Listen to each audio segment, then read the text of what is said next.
Testing. Hey everybody. So, sorry about last week and Monday and all the other times I said I was going to stream and didn't. This weekend we had a little bit of an adventure, a little camping adventure, and it was a lot of fun. I just didn't get to do the Monster Hunter stream. I originally had that planned for Friday, but I'm thinking that maybe after we do a little bit of what I want to show you all, maybe we'll just jump into Monster Hunter. Because I realized that a lot of what I'm going to show you today is stuff that you've probably already seen a little bit of from the last stream that we did. So, in any case, I want to talk about something today that's very near and dear to me as far as, other than gaming, because we know gaming is, but something related to gaming, and that is the preservation of video games. And I think that this talk couldn't possibly come at a better time, seeing as what has just recently been announced regarding the PlayStation 3 and PSP and PS Vita stores. So, if you haven't heard, on all of these consoles, at least at the moment, you're not going to be able to buy new content on them. You'll still be able to download. Yeah, I know music's still going in the background. That's intentional.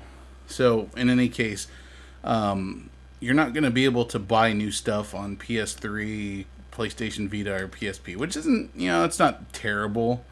It's just, it sucks in the long run, because that means that eventually one day you're not going to have the ability to buy to download the games that you already have, because eventually those data centers and whatnot are going to go bye-bye, because eventually Sony's not going to care anymore. So it kind of falls to us gamers to preserve software, to preserve hardware, in all the best ways that we can. So what I'm showing you today is one of those frontiers that has become very popular in recent history, and that's called the MiSTer. So what you see on screen here, well, where's my hand? Oh, it's behind the microphone, that's why it disappeared. So what you see on the screen right here is the MiSTer. So I'm running one of its cores right now. This is the PC Engine CD core. So what is the MiSTer? So we're all familiar with emulators and these cheap system-on-a-chips that we see all the time at the flea markets and at Game Over and whatnot. So the MiSTer is a FPGA-based console, very similar to what we're used to in regards to like the analog consoles, like Analog NT, Analog Super NT, Analog SG. And in fact, this guy here made all of my analog consoles completely redundant, because now I have the ability to emulate those hardwares like perfectly. So I know to a lot of people it might not make a whole lot of sense, because in the long run I'm still playing the same games that you could play on an emulator. But the difference here is that I'm able to play them on what is, for all intents and purpose, original hardware. And that's important to a preservationist, because when you play on original hardware, you get all of the original like behaviors of the system.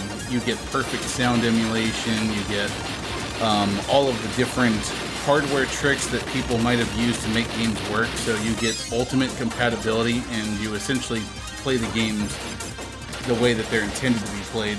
Or in my case, you play really shitty because you're bad at games. But anyway, as gamers, we need to ensure that these previous generations of consoles don't die and don't end up fading into obscurity. Because look at what we've got with like VHS and movies and stuff. Like, there are certain movies and stuff that you can't find on VHS or DVD or anything anymore. They're just gone. And we can't let that happen to video games. We especially can't let that happen to the consoles that weren't, you know, as big as others. Like, we don't just want to preserve, like, the PlayStation 2, PlayStation 3, Xbox, Nintendo, Super Nintendo. We want to even preserve the consoles that weren't as popular, like, for example, the Jaguar, or the 3DO, or the Sharp computers, or MSX. A lot of stuff that no one's heard of, and you don't really get a place where you can really, you know, emulate them very well. Especially when it comes down to FPGA, or actually having the original hardware, because the hardware, even those who have the original hardware, the hardware is wearing out. Eventually, all of life, you know, life's little Nintendo gauge is going to go to zero. You know, like the Twinkie gauge from that one movie. So, yeah, these FPGA-based things are a real big deal, because even though we don't have those original consoles anymore, we have basically what are called virtual they're called HDL files, but it's essentially a virtual version of the circuit board that was used on the original product. And with that, we're able to use an FPGA to essentially have something that is identical to the original hardware. And what that means is, in the future, when we have computers, like old computer systems, old video game systems and stuff that start wearing out and their chips go bad, we can do one of two things. We can either have something like this thing I have here called the MiSTer, which is just this little kind of, you know, techie looking little brick that's got a bunch of USB ports on it and the ability to hook up native adapters through this thing called Snack. You can use something like that. God, I suck.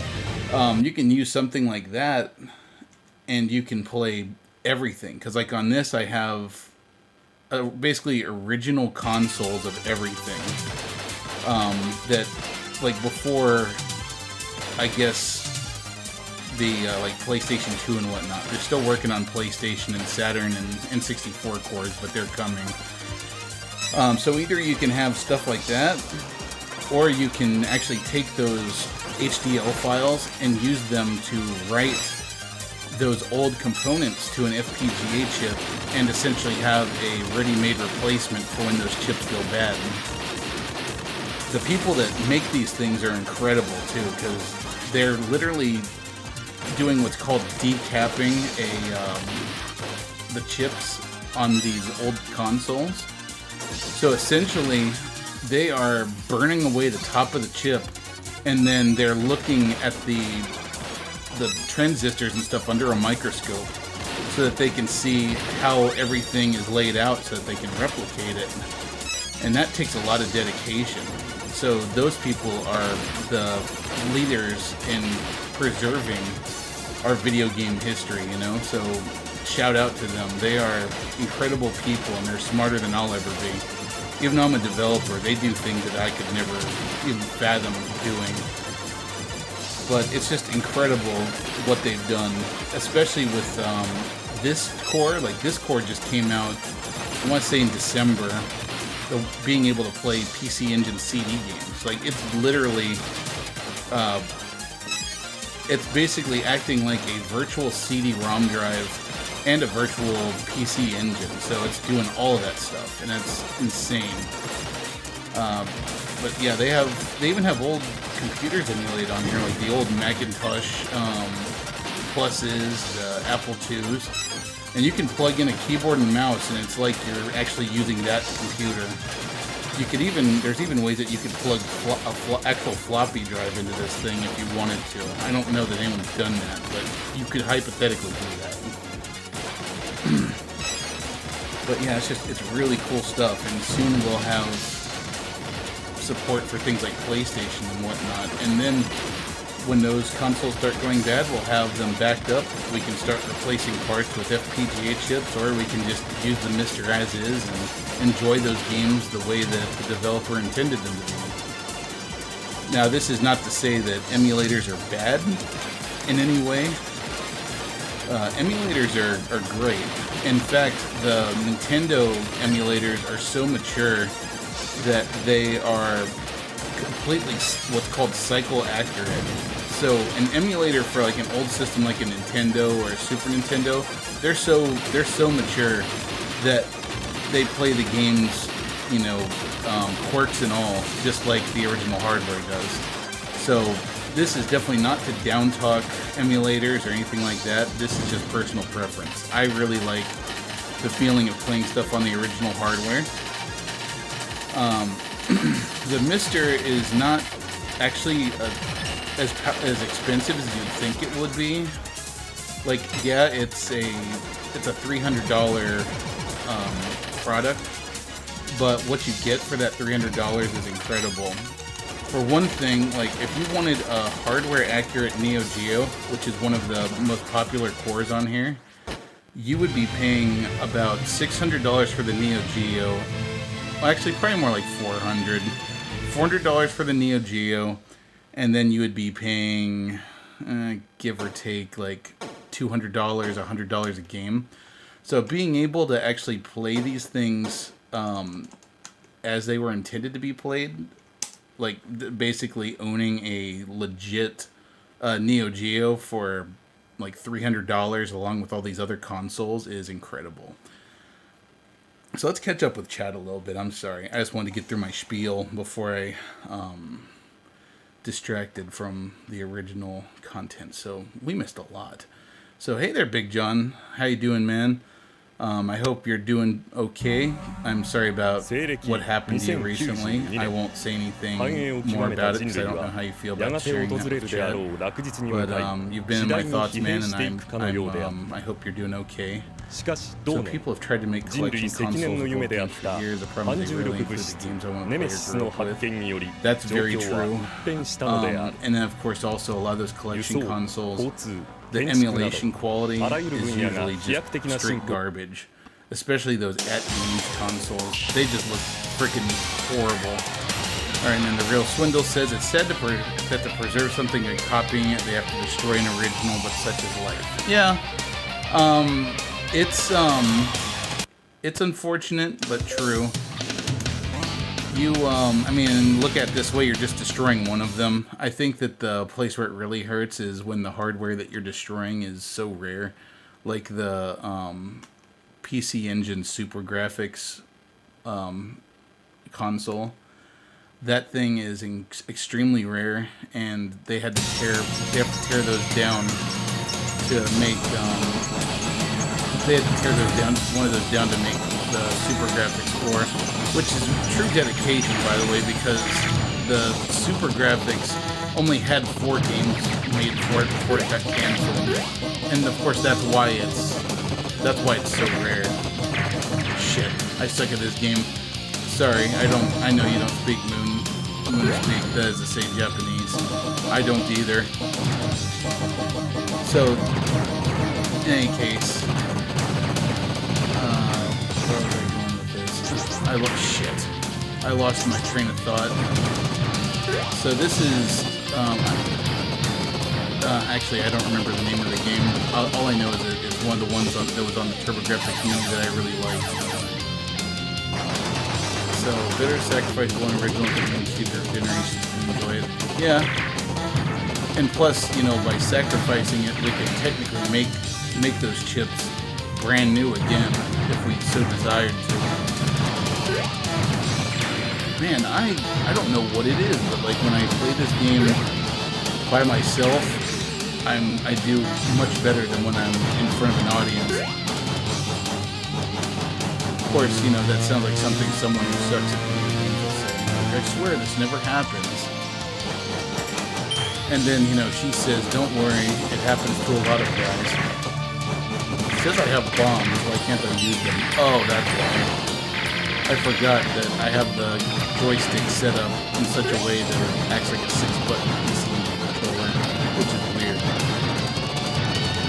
right now I'm just using a USB controller because I don't have any of those fancy snack adapters yet, but I plan on getting one of those as soon as I can.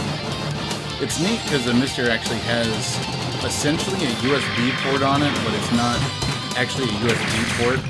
It just uses the same connector as a USB port, and it allows you to, like, it essentially will wire that up to the MiSTer the same way, virtually rather, it'll wire it up the same way that an original controller would have been connected to the hardware. So it's really neat. Like, it gives you a true zero millisecond lag. There's no lag. The other cool thing is that it has two different outputs. It can actually output digitally onto an HD TV like I'm doing now, or you can hook it up to a CRT monitor, so if you get like absolutely no lag and you get the CRT look and feel like most gamers want out of one of these things. And the great thing is you can also do that at the same time that you're outputting digitally. So that means, for example, I could play the game. I could play the game digitally, and then I could record it. I mean, I could play the game on like a composite output, and then I could record it digitally for you all. I do not have a good CRT though, so I can't really do that. Well, I do have a good CRT, but it's huge, and I don't have a place to put it. That's ideally how I really like to have things set up. But yeah, if you want an experience like the original hardware, you gotta get one of these. These things are amazing. So let's see. Oh hey, Noble Beards. Oh shit, I forgot to turn that back on. So that create battler thing, I don't have that running anymore. I keep forgetting that I need to take that off. I recently made, I had made a game that you could play in chat where you could battle with each other, but no one really used it, so I just took it down. However, I guess while we're on that subject, I'm going to talk about a way I'm going to repurpose that system, because I know that you all have been, well, at least Jen has been kind of telling me that she wants more stuff to do with the channel points. So hold on to your points, because I'm going to have something new for you soon. I'm essentially going to make what do you call it, a trivia game that you all can play during commercial breaks, essentially. And there will be prizes and stuff associated with that, so be looking for that soon. It won't take much because my system that I have in place for the other game will support it. Well, shit. We did bad. Groovy, what game is this? I have no freaking idea. I'll show you the name of the game, but I can't, I don't remember it off the top of my head. It's Ginga Fukai Densetsu Sapphire. Oh, by the way, I'm just going to show you all this just because it's a curiosity. But there's a Popful, yeah, it's on TurboGrafx 16. So there was a Popful Mail game on the on the PC Engine CD. And it's very similar to the Sega CD version as far as its story goes and music and stuff, but the gameplay couldn't be any more different. But I have to share. We're not going to play very much of this one because it's not fun like the Sega CD one. But I like the video sequence at the beginning more.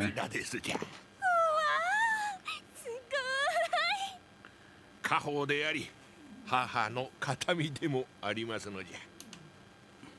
この宝石をあの圧巻ナッツクラッカーが狙っております。これがやつからの I have no idea what they're saying, by the way, so don't ask. I mean, for all I know, he's giving me he's giving me a prescription for dick pills, and I have to go get them for him. He's like, this is my last dick pill. Wife's been dead for years, but I just met a hooker with red hair. And she's sitting right... Oh, goddammit, I'm talking about you. Anyway, this is my last one. I need you to go to the pharmacy and pick up my dick pills for me because I'm out and I need them. Otherwise, this is not going to be a pleasant evening. And she's just getting tired of waiting. Yeah, boring, boring, I hear you. She's like, maybe you just buy a prosthetic or something. Uh-oh. That face is all kinds of lewd. She's like, take this dick pill and let's get it on. That'll be $2,000 in Brazilian currency.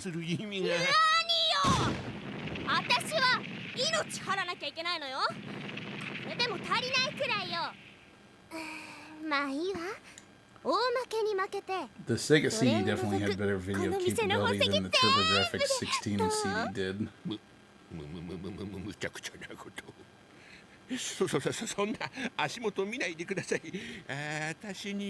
Get ready to see something that's familiar looking if you were here for the Popful Mail streams that we did.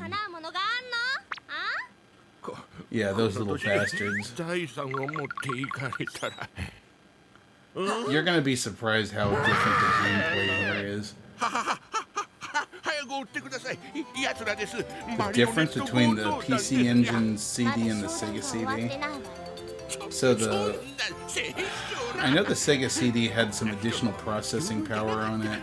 It had added sound channels, I believe, or a better sound processor. As far as the differences between the PC Engine CD and the Sega CD goes, essentially, the PC Engine CD games they were basically just audio CDs, and the second track of the CD had the entire cue card of data stored to them. Oh, hey there, Zappa. What's up? So, I guess I'm gonna try to play this on a joystick, and it's gonna suck. Or should I try using this controller instead? Because I actually have a little Sega USB Sega Saturn controller here too. What is that sound? So this should look familiar.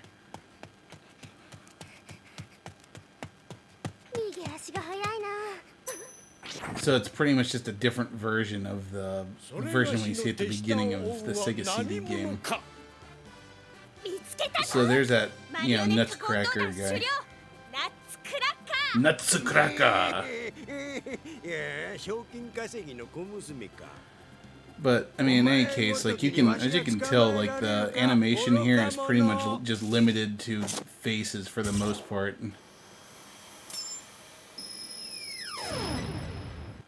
Okay, that was actually kind of good animation there. Sega Saturn play Super Robot Wars F Final. That was my first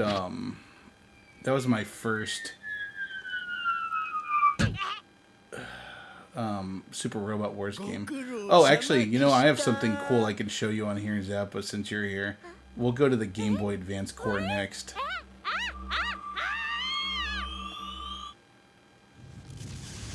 Oh, I'm disappointed. There was no shockwave. Okay, I need to clip that there and take a screenshot of that. That's just too funny looking. Male with their hair all blasted back. Playing this with this fight stick is gonna suck. I just plugged in the fight stick so that I could play some fighting games. Just move the cell up and down. If it was taken out of context, this could be really bad. So that guy's essentially Alyssa from Tekken. Yeah, and that is actually a pretty apt description of Nutcracker.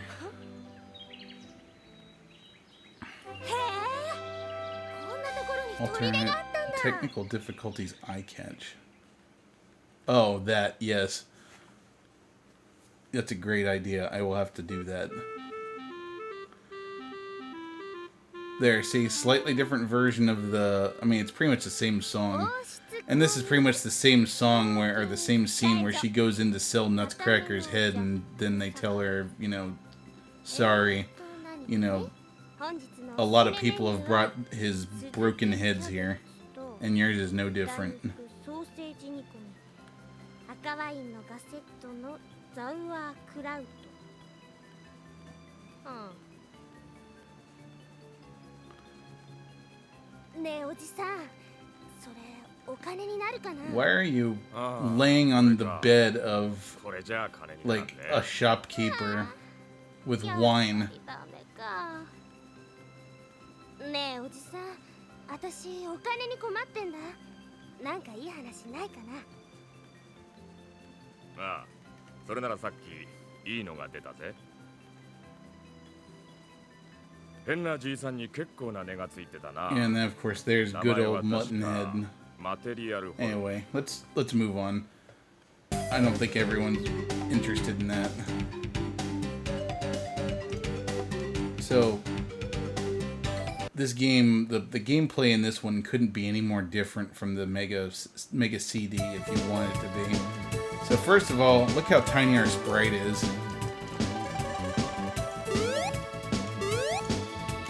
Also notice that I can't swing my sword. So here's how you fight. You just run into them.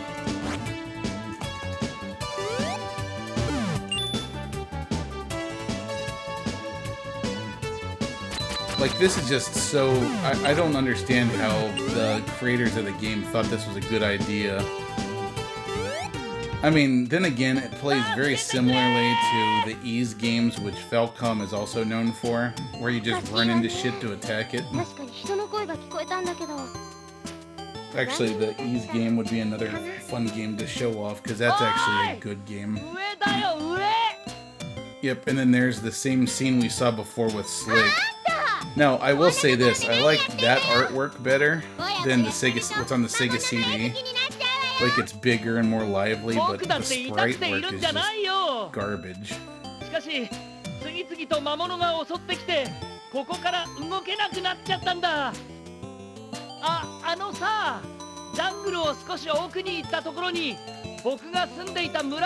not a shut up button.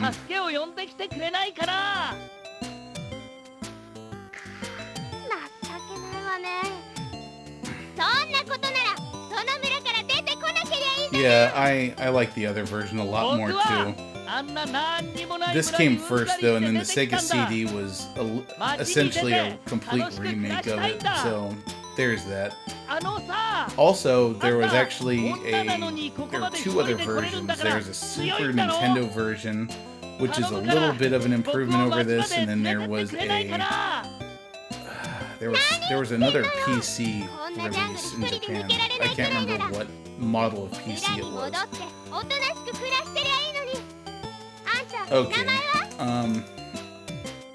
You've seen the difference now. I'm done listening to Slick, you know, bemoan his bad fortune. Yeah, the PC-98, that sounds right. Here, let's take a look at another Falcom classic. Ys. Which, by the way, if you end up liking this game, there's actually a fantastic PC remake of it on Steam. This game, too, has a really awesome soundtrack. Also, this series in general just has an amazing pedigree. Because this game series is still going to this very day. In fact, Ys 9 just came out back in January in the States. Same main character. Ys is on the mini TurboGrafx 16, but it's only the Japanese version, if I'm not mistaken. Because there was an official English release, which is what this is. My God, when I talk too much, my throat starts to hurt.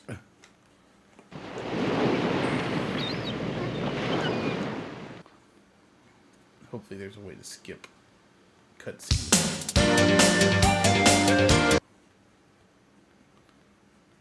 Although I'm sure if anybody actually likes the Ys series, they're like, no, why are you skipping the cutscenes? This game actually had a release on quite a few consoles. I just noticed earlier that it had a Master System release as well. But this is absolutely the definitive way to play the original version. The PC version, though, I would say is probably the best overall. Welcome to Asteria. I like swords. I mean, they all kind of look like they're jerking off. The fortune teller there looks like she's spanking her own ass.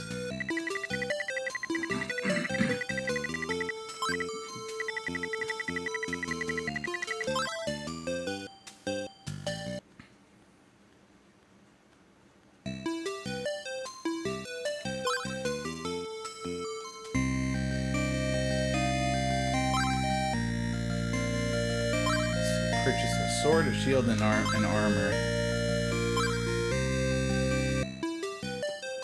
Time to go remember where those things are. Been buying the Super Robot books lately. They have books? I didn't realize that there were Super Robot Wars books. Let's see. Very handy around the campsite. It'll cost you 500 gold. Sure. Oh, there's a katana too. Every Japanese game's gotta have katanas. Oh, I see. Guides. I thought you were saying that there was like, fiction around it. That'd be really cool if there was. Alright, so buy... Am I gonna be able to afford a shield? How the hell am I gonna buy it? How am I supposed to buy all that with less than $1,000? Can I sell shit? I guess not. Is there maybe a treasure chest somewhere in town? Can I steal from someone? Oh, whoops. Dang it. Talk to me. Mayor Septic. It's kind of like being septic, I guess. Please go and see what troubles him so.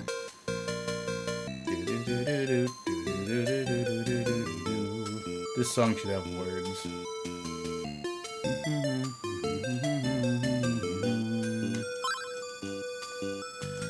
I lost my wallet. Oh. Bearded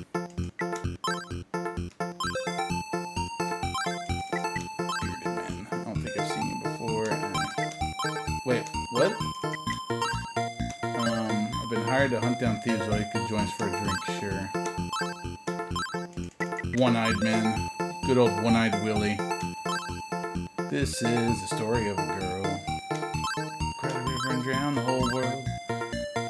She sure looks sad in photographs, but everybody loves her. I'm guessing that's a hospital or a church, so going there isn't gonna help. Please, I need money. I just want to show these people how battle works. And clearly 100 gil is not enough for a shield. I wonder if I can go out into the wilderness yet. Okay. Maybe I can go outside and kill some stuff. So despite having a sword, like I mentioned earlier, you have no way of swinging it. Okay, good. I'm allowed to go outside at the very least. So here's how you play this game. And listen to that awesome soundtrack. So you run into stuff. That's how you attack. And you have to hit them from the right angle. Because if you hit them from the front, you take damage. Alright, so we don't get a whole lot of money per attack, unfortunately. Oh shit, we're kinda hurt. It looks like we heal naturally though, so that's good. I remember trying to play this game on the PC when I was younger, and I always used to hate it because of the fact that you couldn't directly attack things. That was just kind of a Falcom thing though. For some reason Falcom was all about just basically running into an enemy to attack them. And that's kind of counterintuitive to most gamers, because you just kind of always assume that monsters have acid skin and you can't touch them.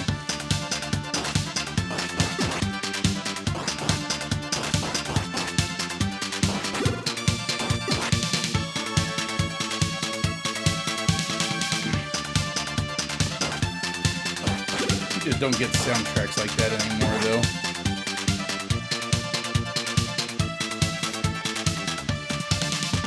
Oh, look at that. That's actually pretty cool. You stop moving and you just heal really fast. That's a nice mechanic.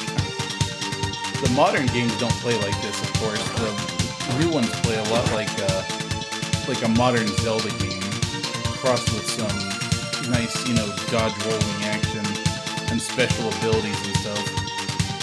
They're really good, actually. Ys 8 is my favorite, though. Because you have this...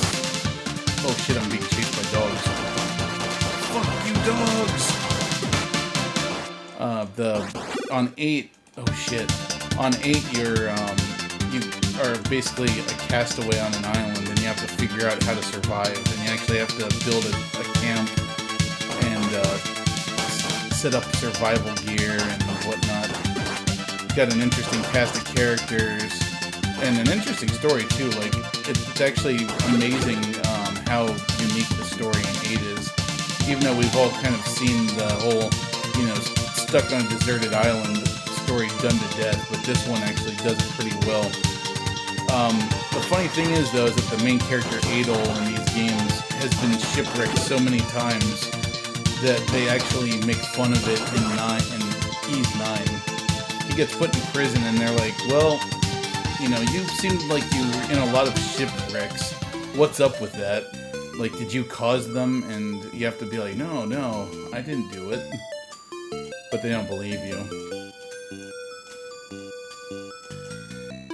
So let's see. There's some art books and lore books.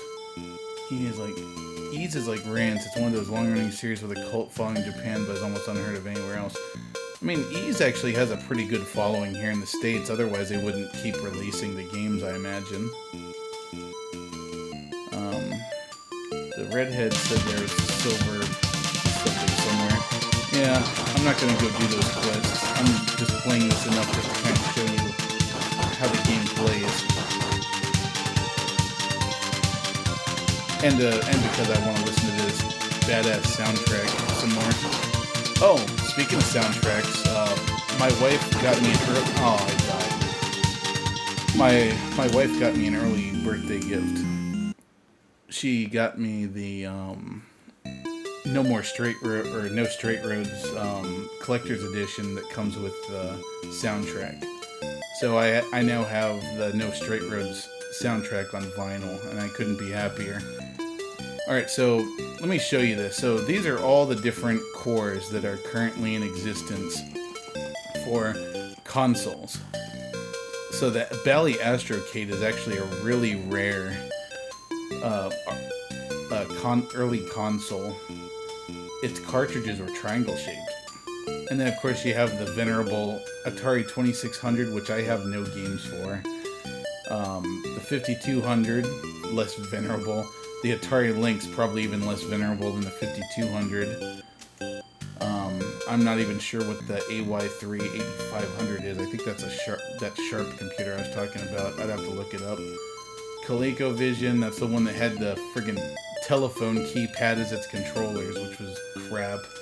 Got Game Boy, GBA, which I do have games for. I have not put Game Boy games on here yet. Genesis, Sega CD, Neo Geo, which is the cream of the crop here. Like that's pretty much my whole reason for wanting this, was to have hardware accurate Neo Geo. I put NES on here even though I've got my analog mini NT, and by the way, that's like the one analog console I'm keeping because that was a limited release and they don't make that anymore and they're not going to. So I want to hang on to that for as long as I can because, for one thing, the NES is my favorite console, so why wouldn't I? The Philips Odyssey 2, Sega Master System, Super NES, TurboGrafx, and the Vectrix. I don't know that there is a WonderSwan core yet, actually. I think I was talking with you about this the other night, but I am not sure if there's a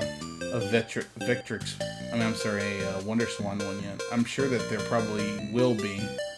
There's no reason there wouldn't be. So let's go check out a different core. So let me show Zappa something here I think he'll appreciate. So first of all, I'm really stoked to even have a GBA core on here, because Game Boy Advance games I've been wanting to stream for ages. And this is, once again, hardware accurate GBA. So everything here is going to play exactly like it would on a real GBA. Sword of Mana is one of the ones I really want to play. So that's not what I'm here for, though. So, Super... Man, I'm pretty sure I saw it. Tactics Ogre... God, where are you? Super Golden Ghost. I do not want to play that. So apparently that buzzing sound is coming from my... Maybe it's coming from Bluetooth or something. Where the hell is it? There's a... Just so, in case I don't find it, it was that Super Robot Wars game on the GBA that we had so long ago. That was the original Generations stuff, and I wanted to show it to you, but I'm having trouble finding it. And of course, there's the Castlevania games that we all love so much. Well, I do anyway. Oh, of course, Advance Wars. Let's check out. So Castlevania Circle the Moon. Oh, I did? Where was it? I'm going to do Castlevania first anyway. So Castlevania Circle the Moon, this was a game that made me want to buy the GBA. And honestly, in hindsight, I was actually kind of bitter at how crappy this particular one turned out.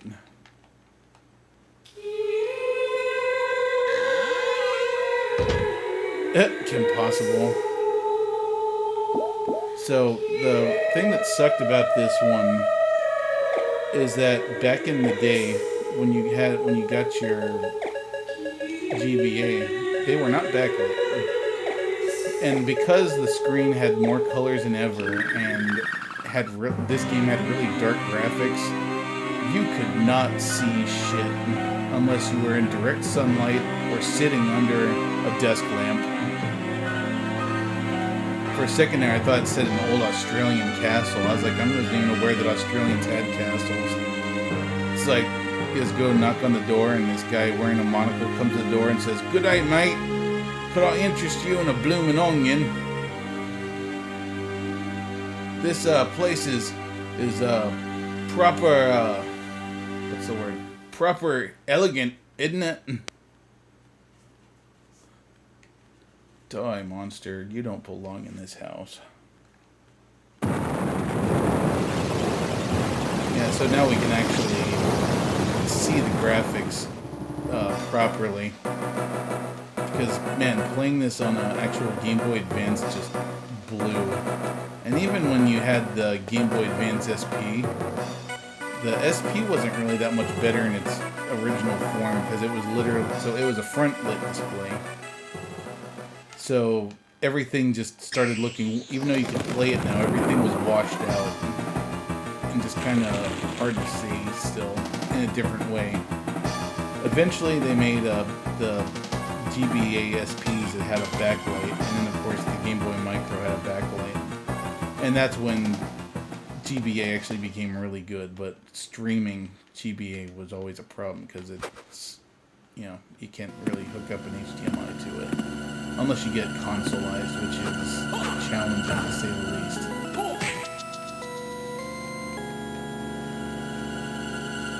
Well, for me it would be, because as much as I know how to solder and stuff like that, I'm not electronics, super electronics savvy. I know just enough to get in trouble, and that's it.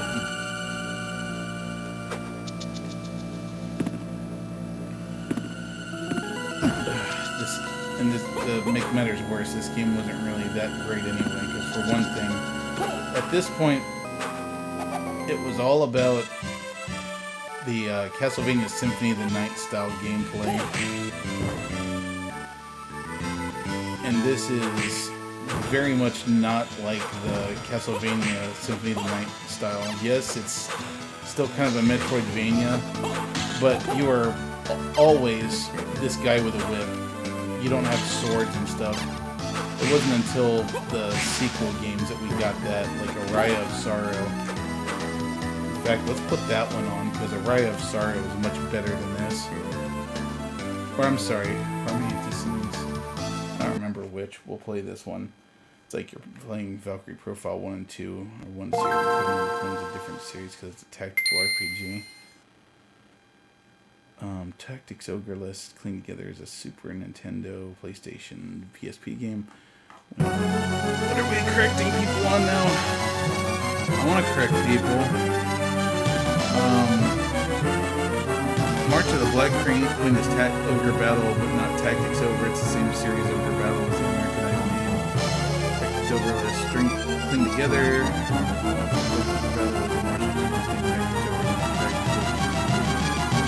Tactics, different styles of games, still the same game. It's like you're saying Valkyrie Profile 1 and 2 are one series, and Covenant of Plume is a different series because it's a tactical RPG. Except Advanced Tactics, yes, as long as you aren't saying a different series, yes, and the gameplay is hugely different. Are we using series and franchise interchangeably? Yeah, maybe.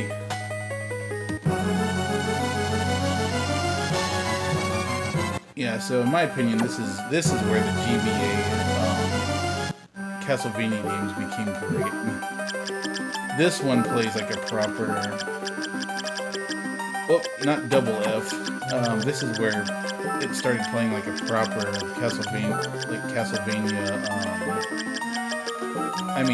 Metroidvania game. 2035. We don't have too far until we get there.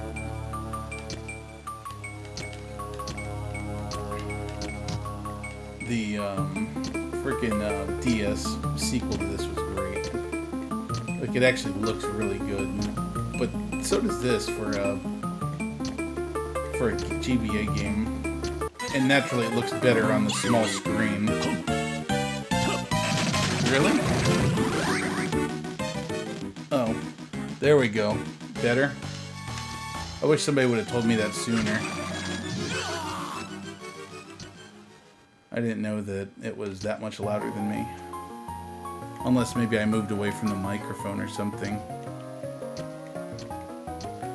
Blah, blah, blah. I'm actually Alucard. Oops! I gave away the secret! I mean, you can tell. Look at his last name. Arikado. Well, of course I want to be heard over the game. I just didn't know I wasn't being heard.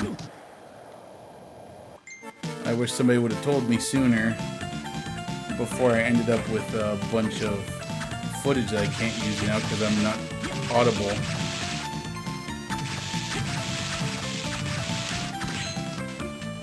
But yeah, this looks good. Now, naturally, blowing up a GBA game onto a television screen has never looked very good because the resolution is so low.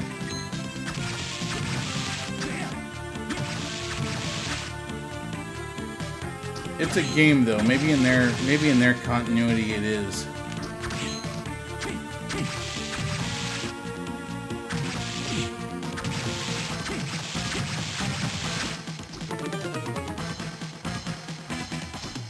Yeah.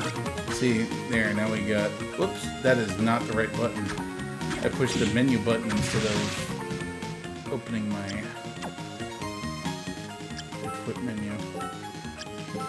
So in the future, guys, if you can't hear me, I'm not mad about it or anything. Obviously, just let me know sooner so that I can be heard.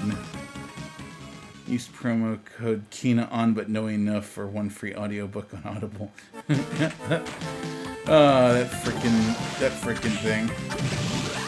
Yay, backdash. Except that I don't have my controller set up in such a way that I have left and right buttons. So, for anybody that's not in on the joke, when I worked at Pizza Hut, back when I was a teenager, there was this weird box in the back of the Pizza Hut, in the same room where the proofer was, which is basically where you put your dough to keep it, or to make it expand.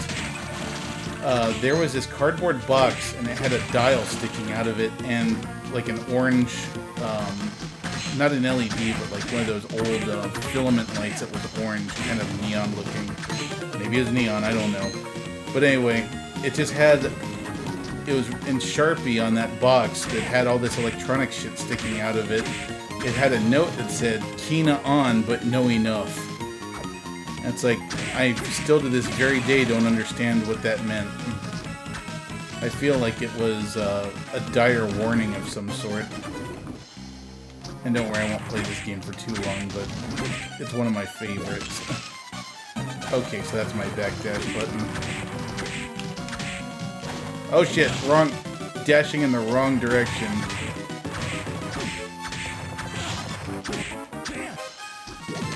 But from this point on, well, from the point of Castlevania Symphony of the Night on, I don't think there were really any more normal, quote-unquote normal Castlevania games anymore. I think pretty much every Castlevania game from then on was more or less Metroidvania, with the exception of like the collections and stuff.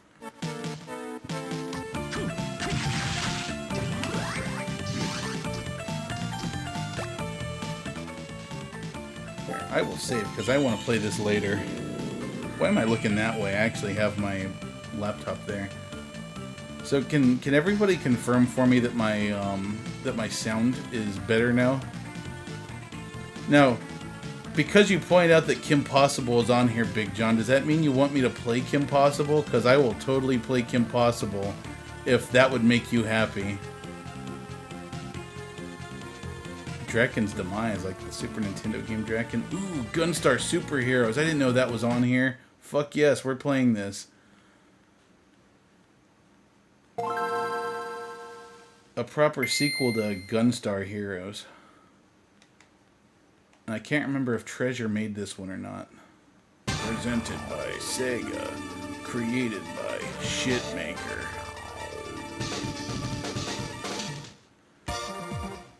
Yeah, we'll get that sorted for you, Zaba.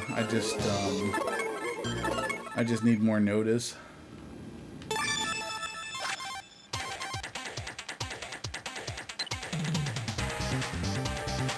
And you were saying earlier about using the WonderSwan thing on RetroArch, the core. Look at this guy just like can't handle the fact that I'm shooting him so much. Wow, this is actually a lot more playable than I thought it would be. But then again, I mean, Gunstar Heroes was always playable on the Genesis, so I guess why wouldn't Game Boy Advance version be playable? This actually looks really good for a GBA game. Like, the sprite work's really clean. The controls are just, like, buttery smooth. You know, another thing, guys, like, so I was talking about hardware preservation. So I used to be a collector of video games. Like, I used to love going to the flea market and buying games. But unfortunately, it's just not fun anymore. Like, the resellers just took the fun out of it. Because now it's like you can't find anything good for a reasonable price anymore. So nowadays it feels like using the MiSTer or using flash cards is really the main way to enjoy playing these games now, unfortunately. Oh, do I have different weapons? What is this? Okay.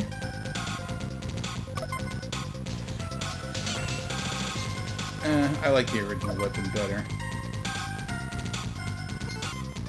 So let's say GB WonderSwan / Color Beetle Signy. GB has a lot of real posh games, to be honest. Keegan, though, is only emulator that uses Bandai boot up screen, which is key to accessing the system menu. Probably because it has the actual BIOS, but that emulator wasn't saving menu settings, so I found the emulator guys and told them that wasn't working out and got it fixed in a day. That's awesome. Aw, he should have died because I shot at him. Greetings. I am General Gray. Wow, it's even got voice acting.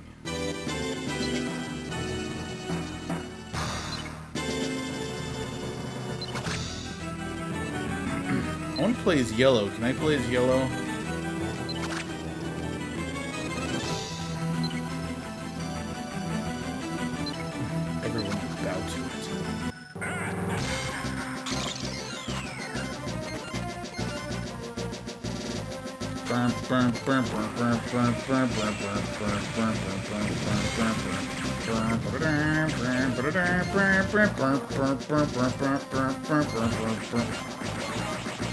Fuck is this thing? Oh, whoops. They have butts. They have butts. Like, they gave the bad guys some big ol' badunkadunks. Made them all thick. This is a, I mean, this is an exceptional game. Oh, okay, I want to make him let go of yellow. Pokemon Yellow. Stop using that girl as a bludgeoning device. Yes, eat all the shit. Yep, this is a treasure game through and through. Like, I didn't see anything at the beginning saying that it was a treasure game, but seeing as it's Gunstar Heroes, I can only assume it must be. Ow. I need to catch up. Ah, shit. Every time I catch up, I get behind again. Oh, by the way, Richard, in preparation for our new, Oh, hey, awesome, Cameron. Thank you so much. I feel bad because you always do tier 3 and I can't always afford to. I need to kick up my friendship game. What was I saying? Shit. I was saying something about, treasure game or something.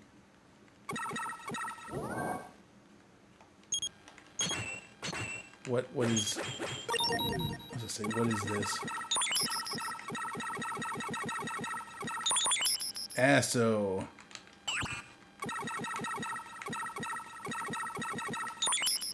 There. Save ass. Oh, I wasn't congratulating him on something, but I know what it is now. I was talking about camping. So, as I told you all earlier, we went camping this weekend, and it was a lot of fun.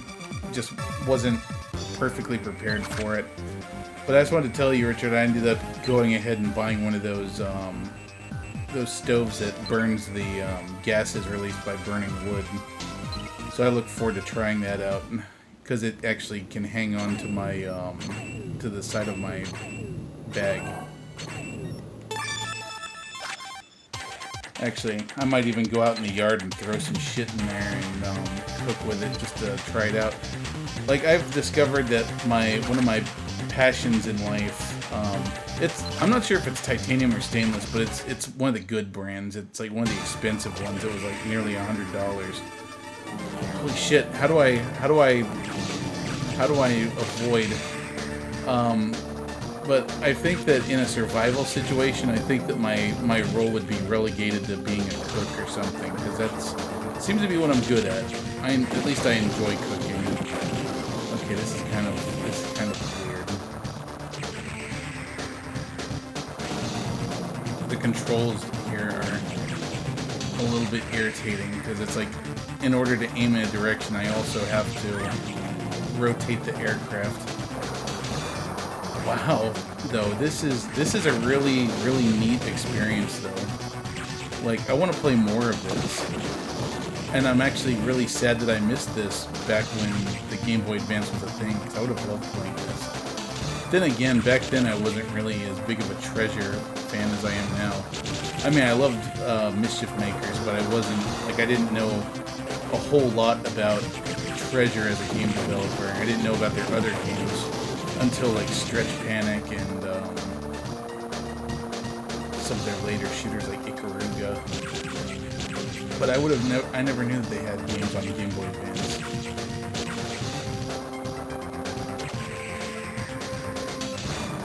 It'd be nice if they could get a DS emulator working on here so that we could play Contra 4. I'm just not sure how we would handle the whole two-screen thing, you know? That would be kind of weird.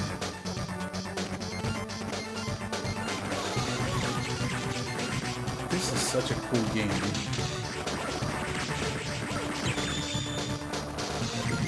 I'm honestly sad that I didn't that I've never played this before.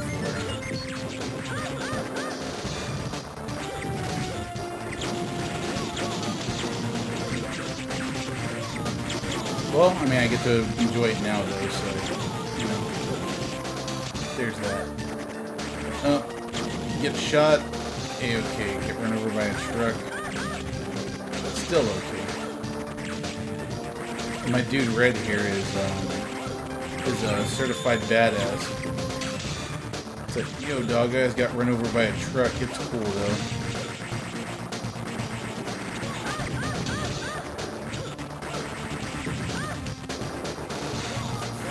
Generic goons.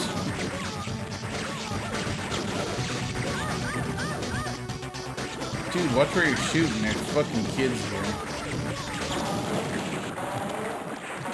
Bring it on. Radish. Oh god, fucking bugs too. Eat your brains.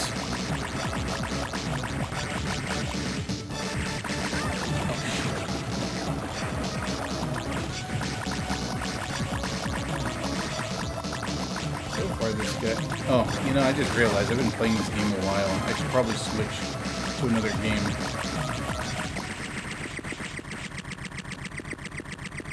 That just goes to show that, like, how good this is, because I love it. It's fantastic. You've never heard of have you ever heard of Gunstar Heroes before? At the very least? Because I'm sure you've heard of Gunstar Heroes. Can I shoot the strawberry off the screen? Does that get me anything?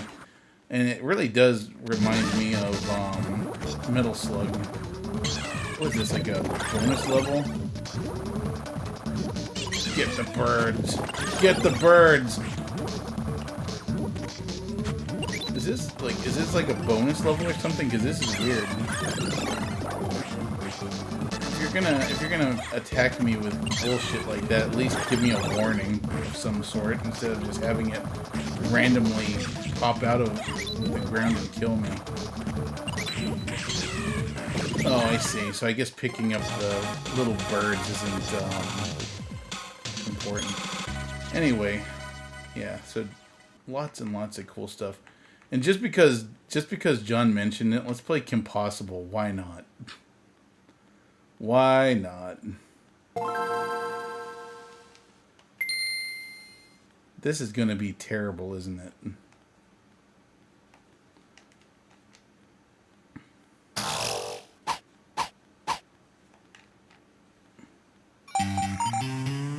Oh, Jesus.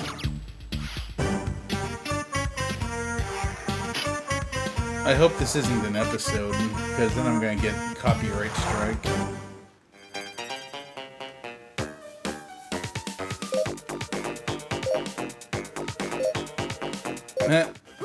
Oh wow, you 3D printed the save icon. Okay, so I can punch, I can kick, I can jump and kick. You know, like, I will at least say this game has an interesting art style. What?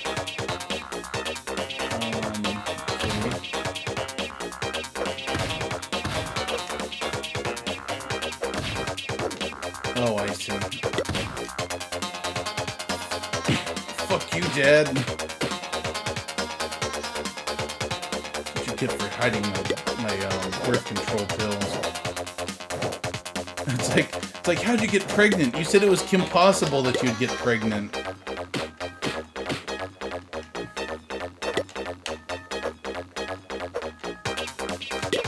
That's a dumb joke.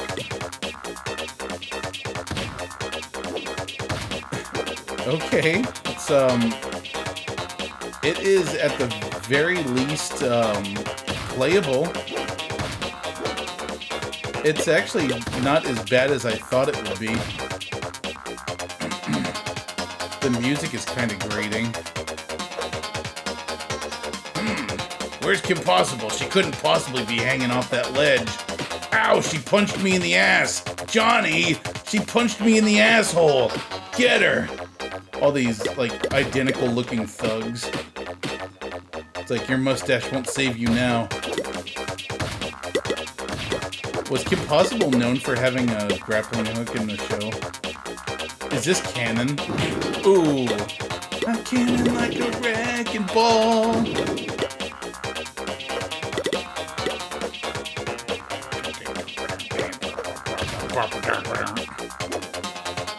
It's like Bionic Commando, if Bionic Commando was a teenage girl super spy.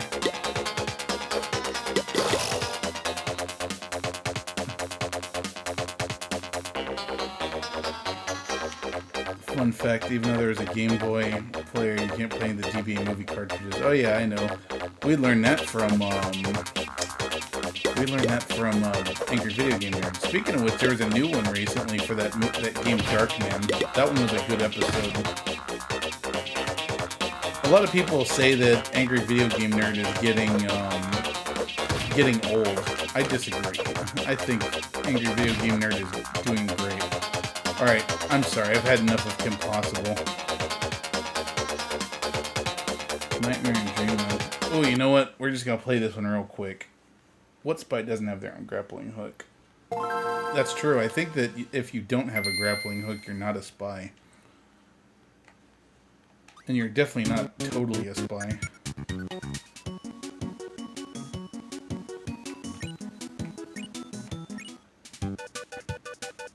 And of course, first-party Nintendo titles always look amazing. Like, even though this is a GBA game, like, that artwork is just so great. I have actually never played this one.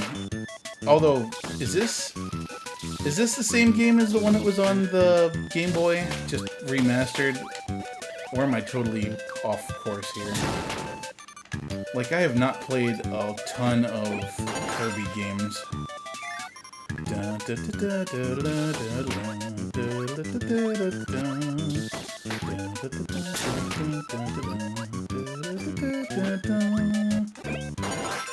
Yeah, I would love to play more of the Kirby games.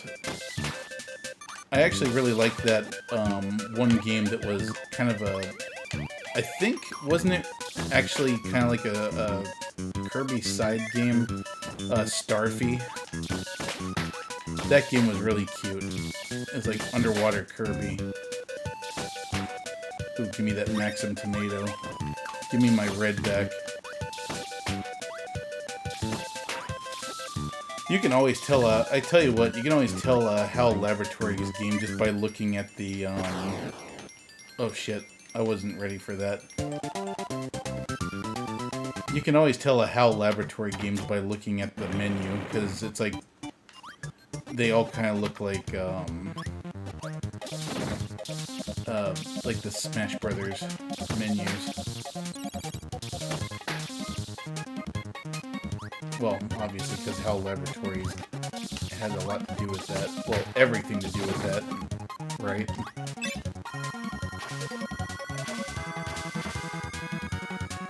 It really does go to show you, though, like, Nintendo is just the king of their own hardware. Like, everything they make just looks incredible, even if the game isn't, like, fantastic. Although I think that Nintendo is in its golden age back then when this game was released. Like, Nintendo's still good, just, not as good as it used to be. Because now they just do a lot of re-releases, and a lot of their other games are just kind of, you know, meh. I like that AVGN is aging. I mean, it's not that he's aging, like, getting older. I mean, it's just that he's, like, his material's getting, stale, is what people accuse him of. I still find him amusing. I mean, there's really only so much you can do with that character, unfortunately, though.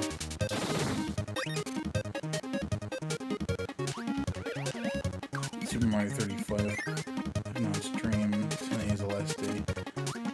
I still think that's such bullshit. Like, why would they even take away something like that? Like, if people like it that much, why would they take it away?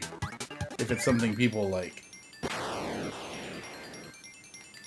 And then, of course, the fact that they're making the Super Mario 3D All-Stars unavailable after today. Like, I still don't really get the reasoning behind that. That makes no sense to me. It'd be nice if they're like, haha, just kidding, we're not going to do that. You can continue to play it. Either that or they'll probably do something like releasing each one individually. Because it just doesn't make any sense for them to just essentially throw away free money like that. Oh, it's not free money, but you get what I'm saying. What the hell are you?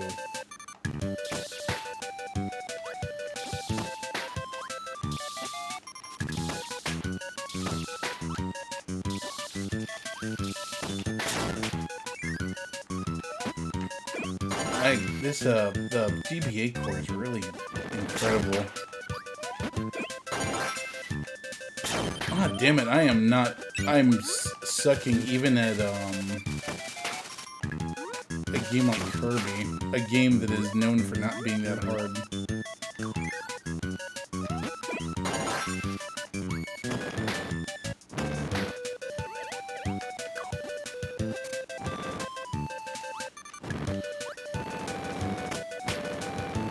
Oh, I was gonna say, can I not hurt the fire baddie?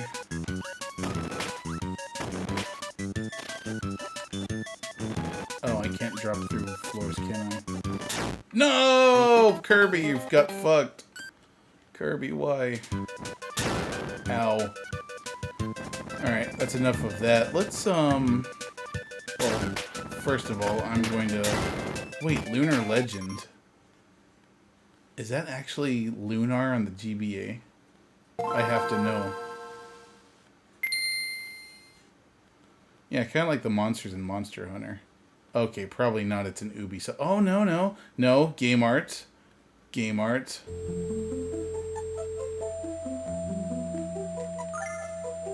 Wow, I didn't know this existed. I'm not going to play very much of this. I just want to see... I just want to see it. Hey there, Cordolia. How you doing? You know what? I don't want to start playing RPG because then we're never gonna get anywhere. Oh, look at that Metal Slug Advance. I actually never tried that. Let's give that a go.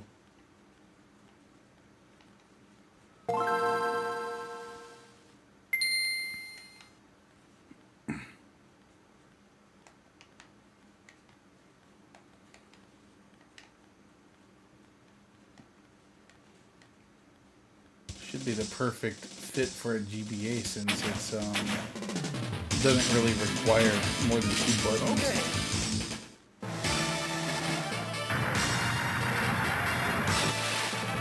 Oh my god.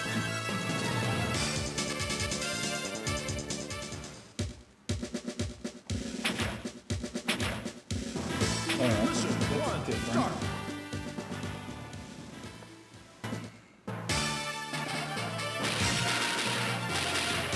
Okay, it actually plays pretty well, and it actually looks very much like a Metal Slug game should.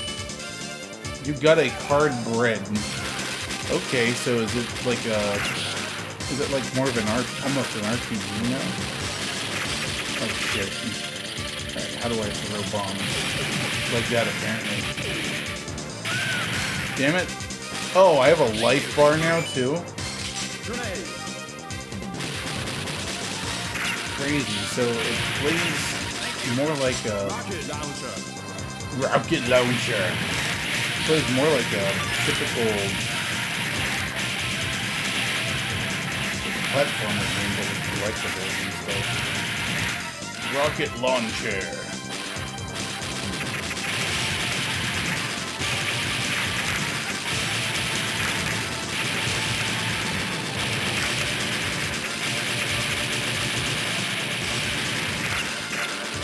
This game is actually very impressive too. A lot like Gunstar Heroes.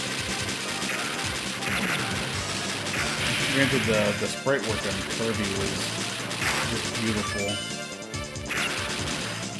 So it looks like every one of these cards I'm getting actually gives me health back.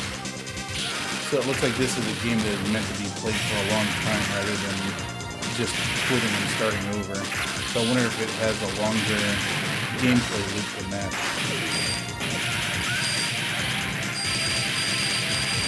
I don't know what this gun is, but it shoots little cars.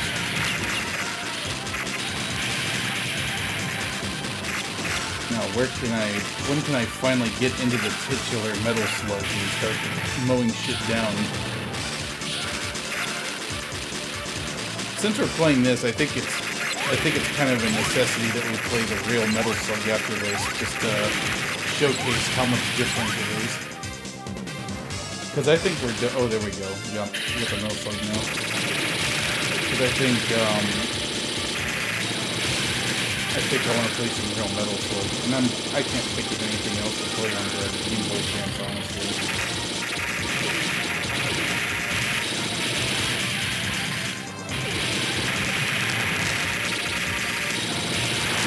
Oh yeah, I forgot Metal Slug can jump. Oh wow, gas can, more life.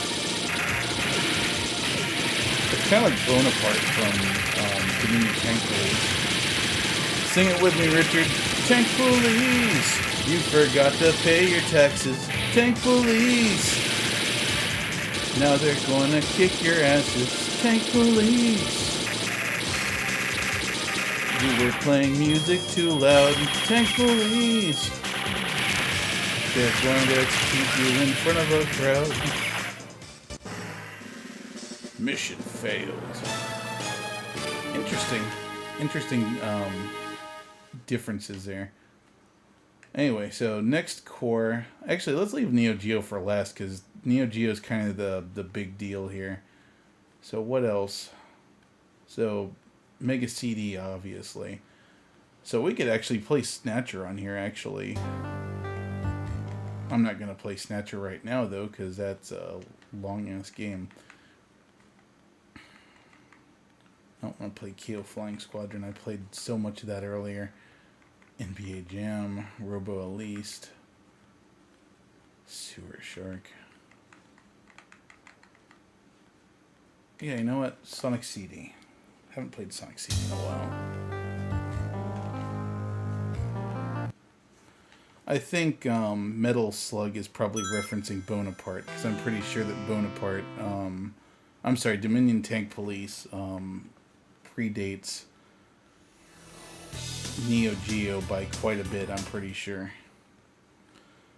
I mean, I just straight up want to play through Snatcher one day, because it's one of those games I've just never gotten around to playing, but since it's one of those long games, I don't know if it's really a good fit for this channel in terms of playing a game. Because I know that people got burned out on Fire Emblem, and if you got burned out on that, you'd probably get burned out on Snatcher too. That, and it's one of those point-and-click games, so it's most likely going to be kind of a dry game for people that don't like that sort of thing.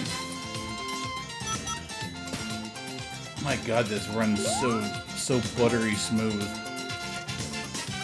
Not to mention, it's the friggin' awesome American version with the American soundtrack that we all love so much. Well, I like the American soundtrack. I don't know about you guys. Honestly, like, I think Cameron was talking about doing Snatcher at some point. Now that I think about it, I would actually really like to see him do that. So, there's another thing for you to do, Cameron. Play Snatcher on your stream. Otherwise, I think that you should really continue improving your Metal Gear speedrun. Especially if you could do it on normal. Like, that would be intense. Your speedrun last week was really cool. Like, I really enjoyed that. Thank you for doing that if you're still watching.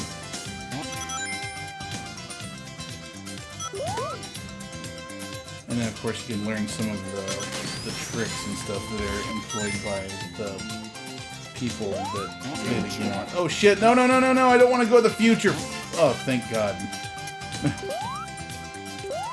I fucking hate that, where like it puts those signs right where it knows that you're gonna get bounced around, so you have no choice but to go to the future or the past, where the music sucks.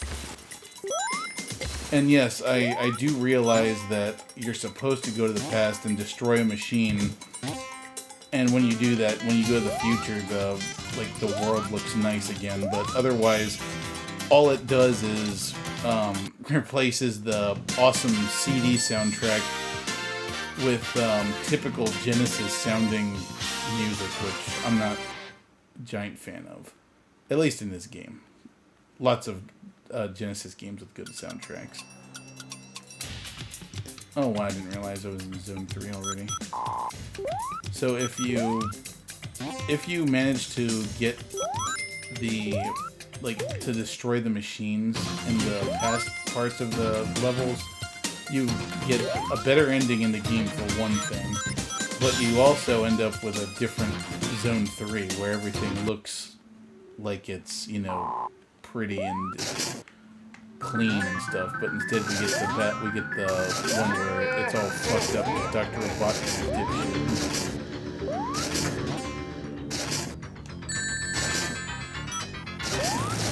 Remember, I'm supposed to hurt him here. Oh, I got knocked his little shields off, and then not run into his spiky shins.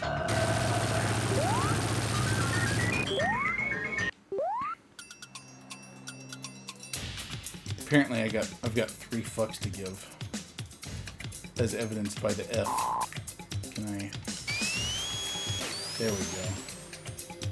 So if I'm not mistaken, Sonic CD was actually originally made to be a proper sequel to the original Sonic. And at the same time this was being made, with Yuji Naka on the team, Sonic 2 was also being created by an American team, I believe. And then they both released in fairly close proximity to each other. This soundtrack is amazing too. And then I run into the spikes and die, and Amy's all happy. Like, oh Sonic, you impaled yourself. I want to impale myself too on your hedgecock. Sonic the Hedgehog. Oh, sorry Amy. F.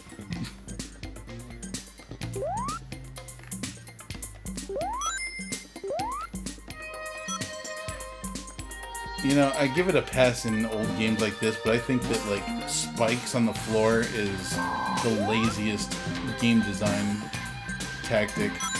Any kind of floor or something that's instant death is just bullshit. Especially in Mega Man, where spike floor just equals instant death no matter what, no matter how much life you have. Now the question is, has it been that way in every single Mega Man game? Like, is every Mega Man game, does every Mega Man game have a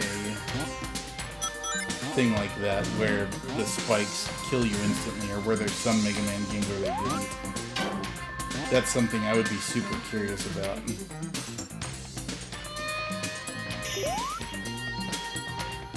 But anyway, look at that. Freaking beautiful. Just perfect original hardware, but, virtual original hardware because of the FPGA. It just sounds perfect, the music is working really well. Just incredible. Let's switch to a different core though. There's not a lot of Mega CD games I want to play. Actually, let's go to Sega Master System. There's one game I've been wanting to show you all for a while that's one of my favorites. So yeah, there's the Ease 1 game on the Sega Master System, and technically on the Game Gear as well, because what is a Game Gear? A miserable pile of Master System.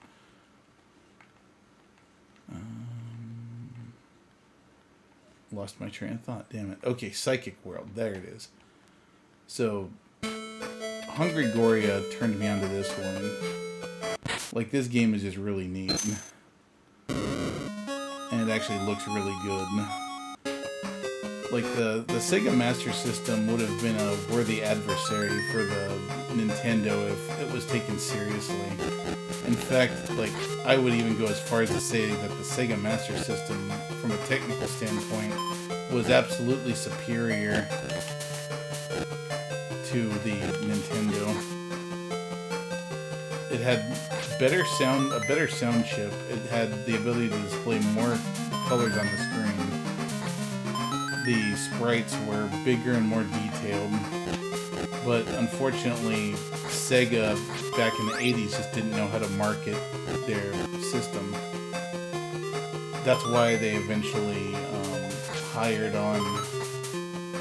God, I feel so stupid because this is like the kind of trivia I pride myself on, but I just can't think of it right now. But the owner of Sega Japan brought on an American to be the president of its American division. And if it wasn't for that guy, Sega would have probably died in the 80s. Especially the 90s. Because, like I said, they just didn't know how to advertise their systems. And they were just about to bring out the Sega Genesis when... Oh, shit. They were just about to bring out the Genesis when he came along, and even then, like, the games that they had for it, like Altered Beast and whatnot, were just not really selling the system very well.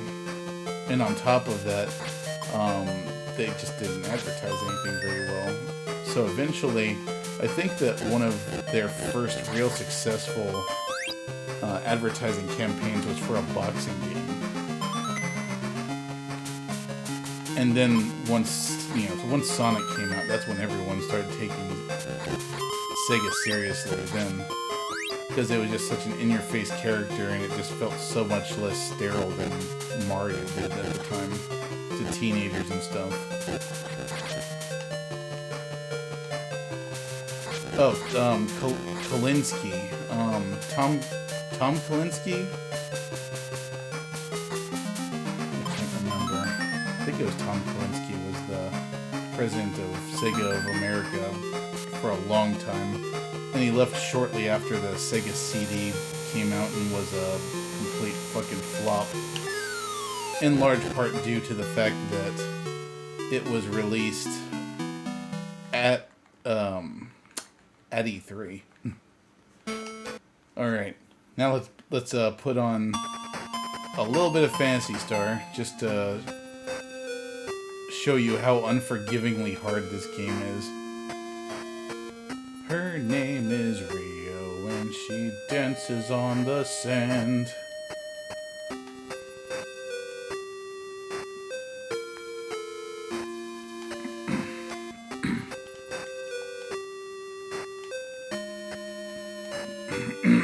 Of course, now when we think of Phantasy Star, the only thing we really think of is Phantasy Star Online. Like, these games get forgotten so much.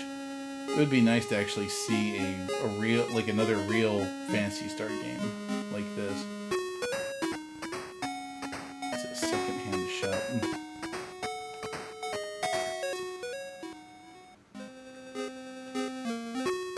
You know what? I know that this game isn't even going to have the quality of life to tell me whether I have a weapon already or not. I have zero money anyway, so I guess it doesn't matter. So yeah, this game makes Dragon Warrior look like child's play. So, while you're inside of the town's walls here, you don't get attacked, I don't think. But the moment you step out here, shit gets real. Like, if you go any farther than right here, you just get freaking stomped. And by the way, that's multiple enemies, or it's supposed to be multiple enemies. And, yeah, there we go. There's two of them, but they didn't render both for some reason. So notice how close that one fight got me to death. Like, if those things had hit me 2 more times, I would have been dead. So let's see if I can survive another fight. Okay, there's 2 of them again. I haven't learned magic. Yes, let's talk to the bug. Okay, they only seem to be doing 1 damage each, but the question, of course, is, will I kill it before it kills me? So yeah, 2 fights and I'm nearly dead. So basically, the way you would play this game is you would just walk back and forth in front of town here, grinding, and then going back in here to heal every time you are close to death. Not a very satisfying game loop, unfortunately. But that's just the way things were back then. But for its time, though, it was very popular. Not to mention those graphics are just incredible for an 8-bit console. Like, they definitely blew Nintendo out of the water. Oh, I can't come here and be healed. I have to actually go to an inn or something. Yeah, anyway. You get the idea. I don't have a whole lot of Sega Master System games I wanted to show off anyway, so... So I've got Super Nintendo, Nintendo, and Genesis, but we've seen so many of those games already, so I don't really know that there's anything here I really want to show. I guess let's do Genesis real quick. I just want to do... There's like 1 game on here I really want to play, and then we'll move on to Neo Geo. And then depending on the time, maybe we'll do a little bit of Monster Hunter Rise. Yu Yu Hakusho English translation. Ooh, I might have to play that later. I didn't know that was in this ROM pack.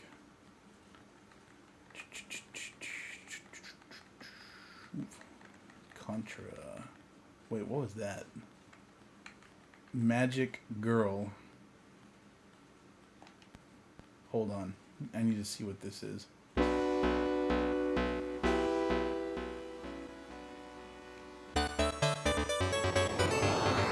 Oh, interesting. It's a shooter.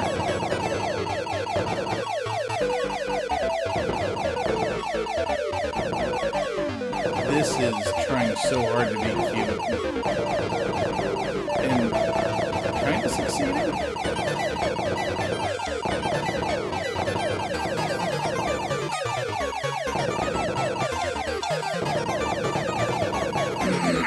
Unfortunately, though, I don't really see anything in here that separates it from any other shoot-em-ups. Yeah, boring.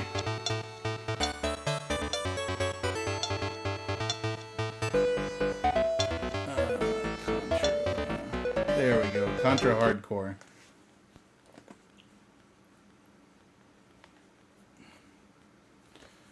Oh man, I tell you what, guys, I got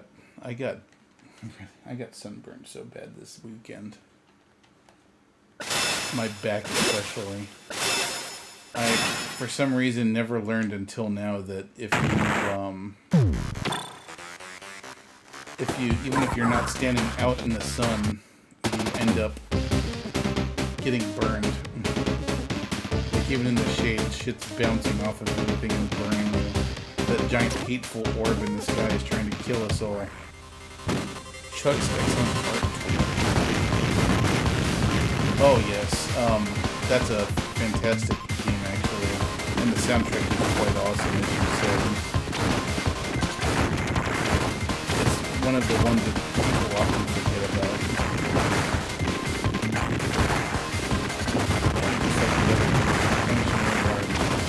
I tell you what, like, I want this Konami back. This Konami needs to come back.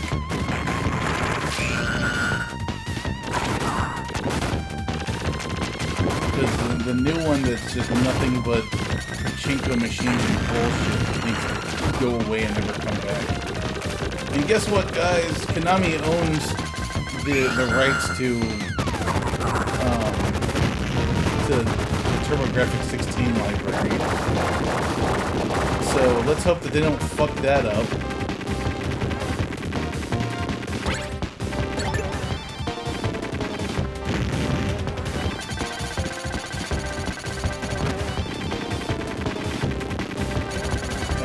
been rumors floating around though that Sony or Microsoft might purchase Konami. And I tell you what, they'd be doing all of us a favor if they did. Because if Sony bought Konami, I think Sony would actually be like, you know, hey, we need to finish Silent Hills. And if they did that, I would be ecstatic. That's what I need. I need Silent Hills. I need Silent Hills. That was like one of the games that I just felt the most excited about because of the fact that we had Norman Reedus on it. We had Guillermo del Toro. We had, and of course we had Hideo Kojima. That would have been like the dream team for a fucked up psychological thriller like that. But unfortunately, Konami being Konami, they shit the bed, and now we don't get to have it. Because making pachinko machines is more important than making games. Another one of those things that goes to show you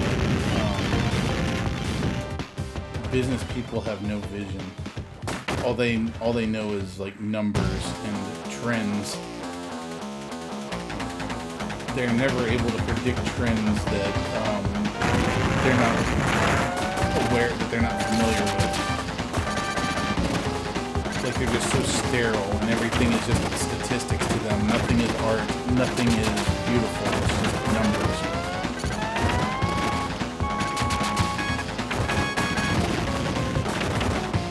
Now his top hat's gonna come off, and he's gonna start spinning around like a fucking lawnmower blade. I touched his legs and I died. Damn it. Well, we died and we suck. That's why I don't put boomers in charge of video games. I agree. Not an unarmed robot, that's a space station. So what were you talking about, Richard? You saw a Chuck's excellent art tool animator. Alright, I'm just curious enough to see what this is. So apparently that's Chuck.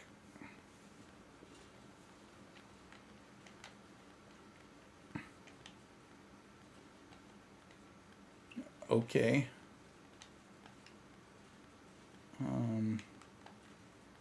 Sure. Okay, there. I was like, what do I do? Game start. Game start. Start? Start now? No? Okay. I guess Chuck's excellent art tool doesn't do anything. Either that or I just don't understand what it does. Chester Cheetah. Chuck on the Forever Man.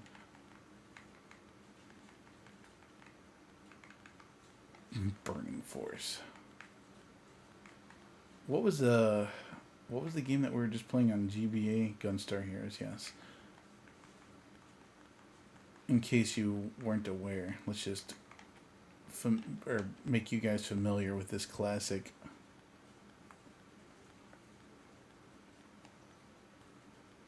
Because this too is beautiful.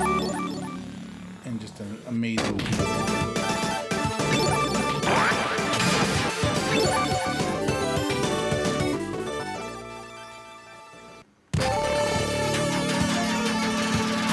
Oh hey, this looks just like that one level we were just on. Only Genesis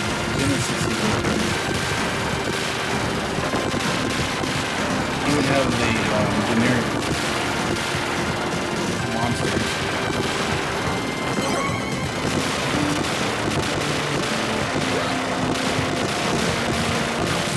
Doesn't look nearly as polished, but my god, it's a great game. Actually, I tell you what, sprite work in this is better. More than what you can expect from Sega Genesis. Its resolution is far more than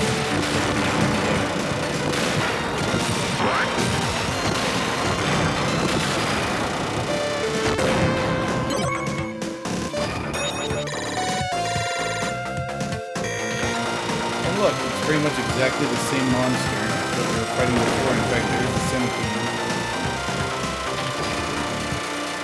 So there, now you got some context. Oh, you can't hear what I'm saying. All right, adjusting the volume. I think maybe earlier what Zappa was talking about, maybe with the different cores I'm just having different volume levels, so maybe with some games it's hard to hear me and sometimes it's not. I'll have to do some research between now and the next time I stream to see how that goes. I'll just have to do some recording and find a good audio level.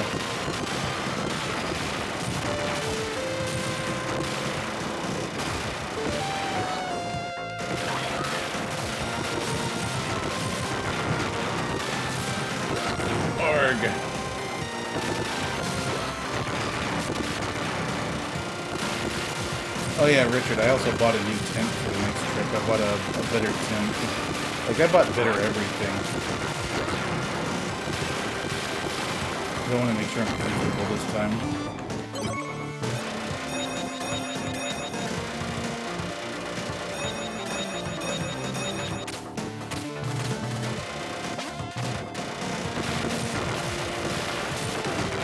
Oh wow, okay. That's neat. I can, actually kind of climb the pyramid.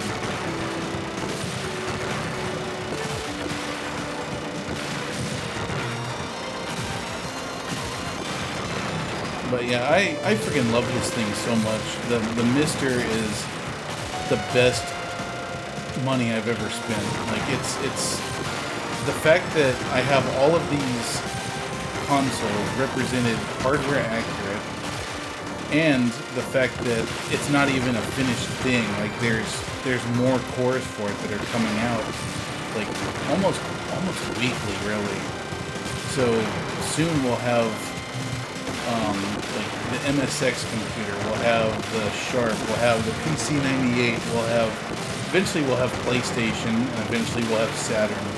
Some people are saying that we might even get N64. Well, apparently the N64 is very, very complicated to replicate in FPGA form. I did not get a cot. I got that mattress pad, or that sleeping pad that you saw, because unfortunately a cot, one, would not fit in my tent, and two, it'd be a whole hell of a lot heavier to carry than a sleeping pad.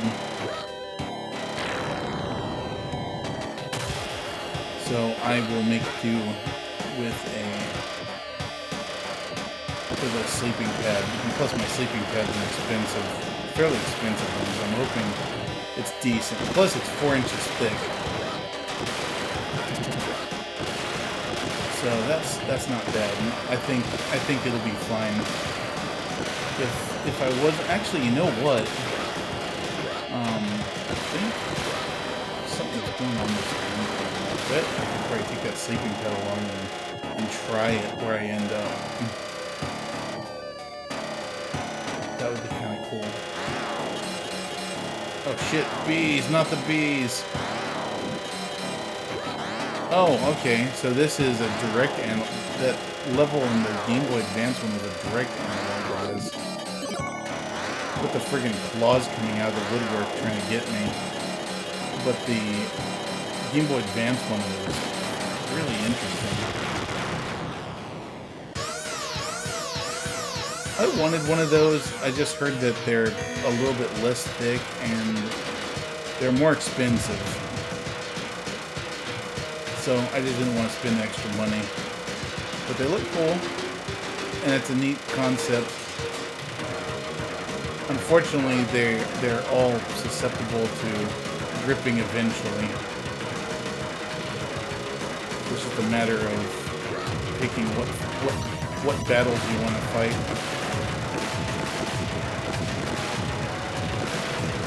And mine's inflatable, so I mean, there's always the possibility of it ripping. But I'm sure that's one thing that I could probably make use of Gorilla Tape for. for repairing a broken airbag or a broken tent.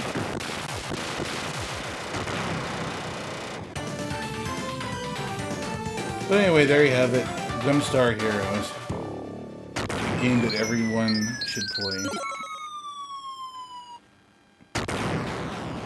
Beautiful, amazing game.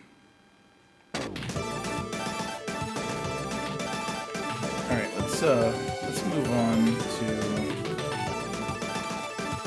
I mean, if I play NES, it's not really going to be that impressive because you've all seen NES. Super Nintendo, I can't really think of anything I'd want to play on it, so let's just move on to what I consider the star attraction.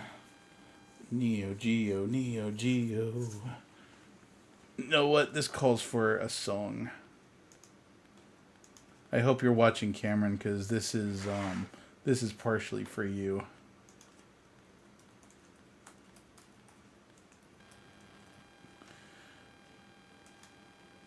First off, let's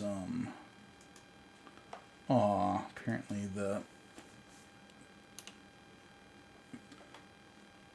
yeah, here it is.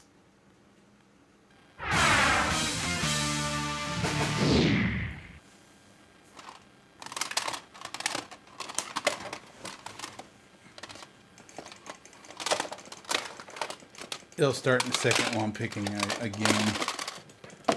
So first of all, I'm going to play an amazing fighting game that I'm sure most fans of Neo Geo are familiar with already.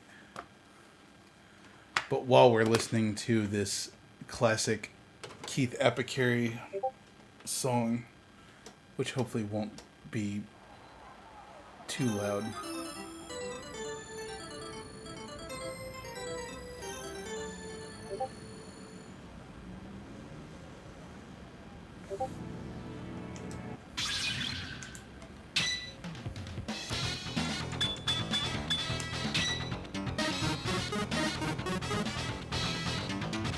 Here, I'm gonna give the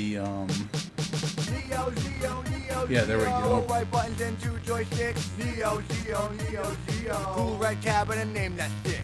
Neo Geo, Neo Geo. Four right buttons and two joysticks. Neo Geo, Neo Geo. Cool red cabinet, name that stick. No one quite did 2D fighters like you did. No one quite did running and gunning like you did.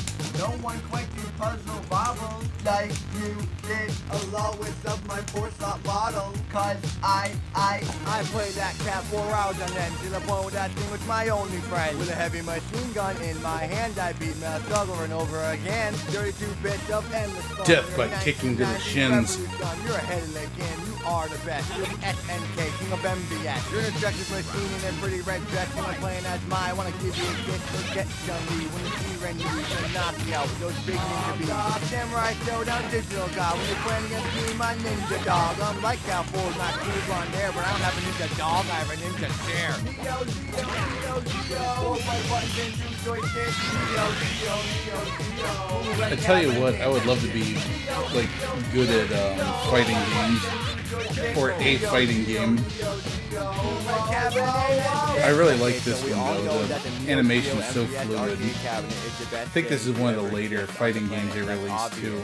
Anyway, so that's probably why. If you don't know that, then you're technically not alive. You might want to get that checked out. But there's also another best thing on the planet. Listen up. Screw what that the place is all at. With a name like that, it's so bad. That's me where I get my retro games. Extra careful, never got magical land name game attack. Okay, get the door right near that last. The place to be is Destiny. If you went down there, then you saw me. I'll never forget the wet song or the hotel front desk, baby and Joni. I never did get my kids up. That's if I go next year, I'm still saying yes. That's true, attack is really cool, but I ran out of material. I don't know what else to say about that website, so I'm saying go to it. You're pretty cool.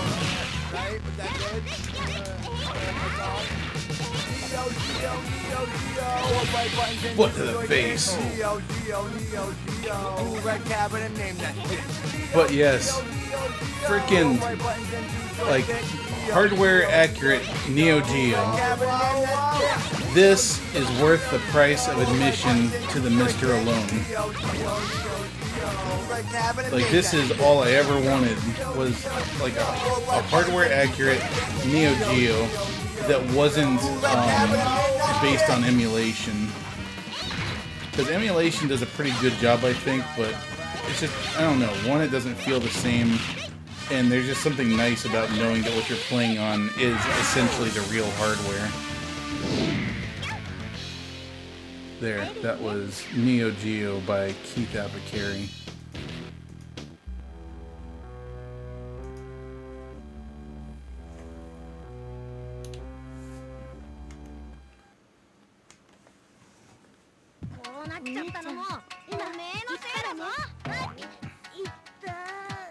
Round one. Oh my god, Naruto.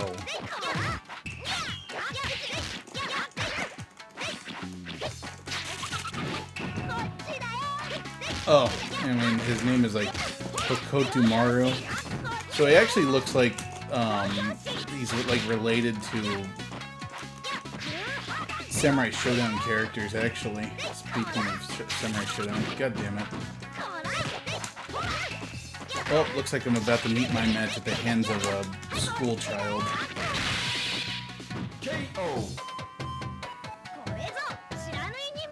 Nah. Oh, that's a cute little touch. Oh wow, okay, so this game actually has a mechanic that if you block at something at exactly the right time, it doesn't do damage. That's really cool. Okay, so Ninja Boy doesn't seem to be very good at blocking being kicked in the shins. Neither do I. I guess nobody's really good at blocking and being kicked in the shins. That's a weird thing to say to someone you just beat the shit out of. Now let's move on to something else. So we'll move on to another... I mean, just because you brought it up. Because I actually really like Samurai Showdown 2 because it has one of my favorite fighting game characters. Fighting game character I'm sad I have not seen since. Because she is not in the new one, and that pisses me off. First cat girl I ever had a crush on. Yeah, no one cares that story.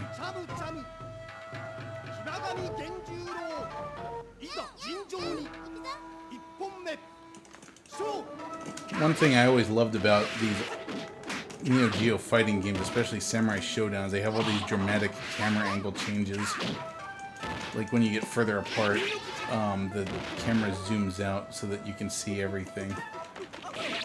And that is something that you absolutely lost when you had this game on like the Super Nintendo and the Genesis and stuff. And I think there was a Sega CD version that might have even had been a little more arcade accurate. Now, just so you know, I suck at this game, as you can see with your eyes.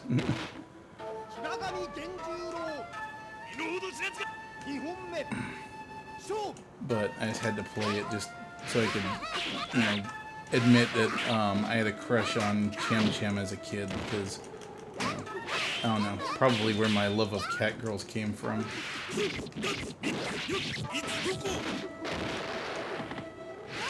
Because she was definitely the first, and then, of course, Felicia from Darkstalkers, and pretty much every other video game character that's a cat girl from then on. Except for the angry Welch cat girls in Xenoblade Chronicles. I actually saw a fantastic April Fool's joke, even though I'm not sure why they're doing them a day early. J-List, purveyor of, porn and fine one holes, said that Elon Musk was buying them. And I was like, wait, is it April Fool's? And I was like, no, it's not. But then it said, due for publication on April 1st, meaning, haha, April Fool's, Elon Musk isn't buying us. Even though Elon Musk would have probably been a better owner of that company. That's an interesting little graphical glitch over on the side there. I wonder what that indicates. Or maybe that's intentional. Yeah, anyway, I suck at this game. Let's play something else, shall we? There's a ton of Neo Geo games I've never played. However, love Aero Fighters. Of course, anything I love most shoot 'em up type games.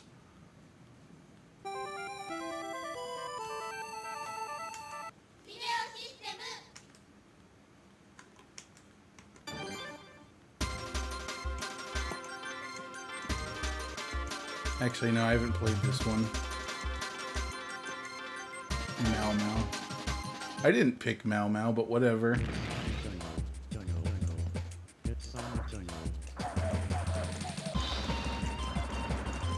Did that guy singing in the background just say, "Get some vagina"? Oh, shit. Look at me go.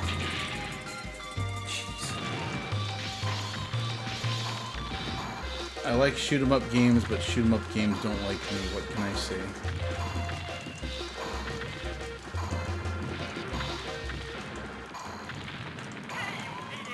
So, because this actually makes one of my other possessions redundant, I will reveal for my 39th birthday party this year what one of the prizes is going to be for the tournament that we're doing. Well, it's not a tournament, but you know, the video game contest thing. I guess it would be a tournament. It's just not a tournament in any one particular game.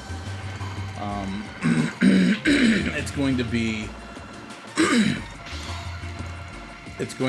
a Neo Geo Arcade Stick Pro, which is basically a Neo Geo style arcade stick that can both be used as an arcade stick, and it has a bunch of emulated Neo Geo games built into it. So it's really a neat little gadget, but you know, like I said, for me, I'm all about original hardware, so it's not good enough. It's just not good enough. I mean, we're using it right now, so very good.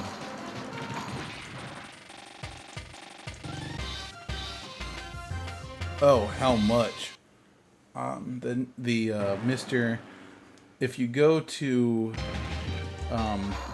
www.MiSTer-addons, you can get one pre-configured. You don't have to set it up or anything. You literally just put games on a hard drive and plug it in, and that's it. You just plug it in and go. The price is about, I want to say after taxes and shipping and everything, it was like $350. But considering like everything you get for that, it's a bargain. Because if you wanted to play hardware accurate Neo Geo, the only way to do that would be to either buy a Neo Geo CD or to buy a Neo Geo AES or a consoleized MVS, and those things cost more than the MiSTer does. And since the MiSTer has all these other cores on it, you're getting far more than just a hardware accurate Neo Geo. I went and bought some printer filament yesterday so I could print a case for it. Having a few troubles printing the case, but besides that, it'll have a nice Miku colored case soon, as soon as I can get it to print correctly. Yeah, so that's Aero Fighters. Once again, not claiming to be good at it. King of Fighters that just kind of goes without saying. That's one of the games that SNK is known best for, so we're not going to bother with that. Metal Slug I want to play, but let's leave that for last.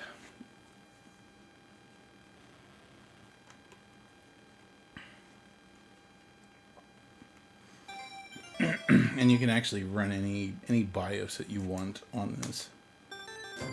So we're running the Uni BIOS, which is what most Neo Geo owners actually flash their Neo Geo's BIOSes with.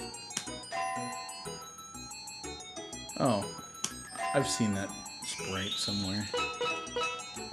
So this is a puzzle game. I can't remember exactly how it works though. Oh, they're based off the tarot cards. Sure, let's go with that one.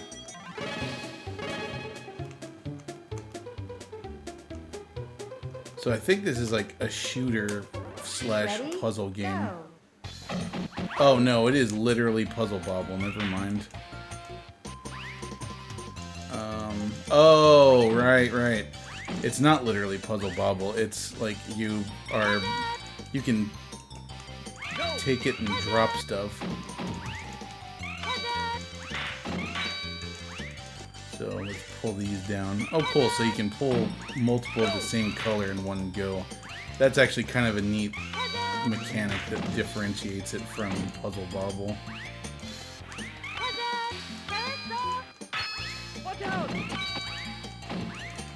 Why are you saying watch out? You're the one that needs to watch out. You're the one that's dying. Okay, this game is actually fun. I remember playing Magical Drop 2, but I'd never played 3. And I think Puzznic is the other game I was thinking of. Pull those. Like, this isn't even a complicated puzzle game either. Like, this is just super simple.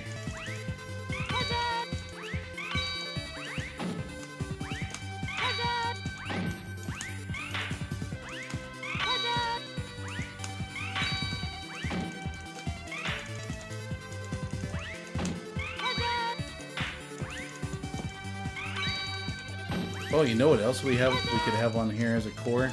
Commodore 64. You know we're gonna have to stream some Commodore 64. Commodore 64 is my very first video game experience as a kid, so we absolutely have to play some Commodore 64. Especially if we're playing Impossible Mission.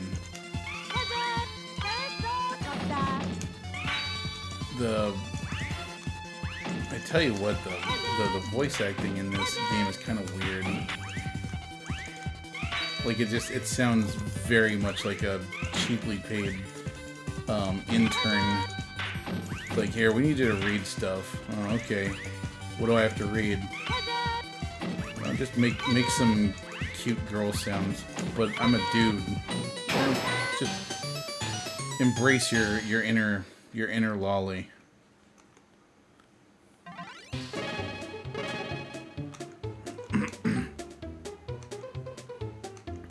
Ready? This is definitely a game I'll play more because this is actually very fun. Mortal Kombat.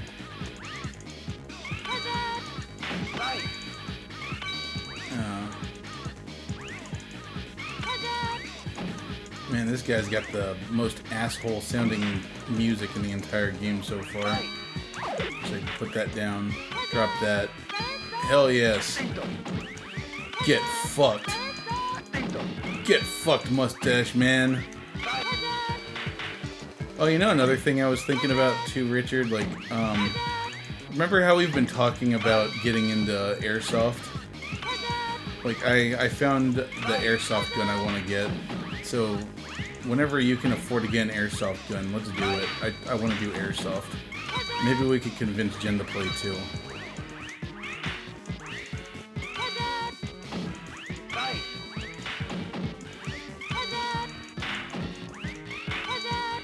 Okay, this is starting to get difficult.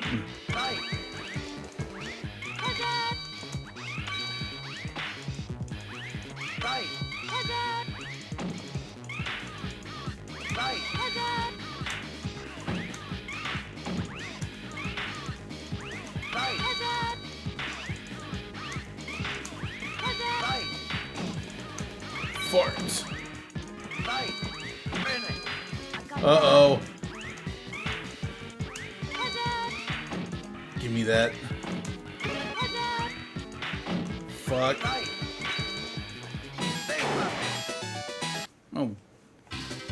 Go eat your fucking mustache. I'm told that Lancer Tactical makes really good airsoft guns.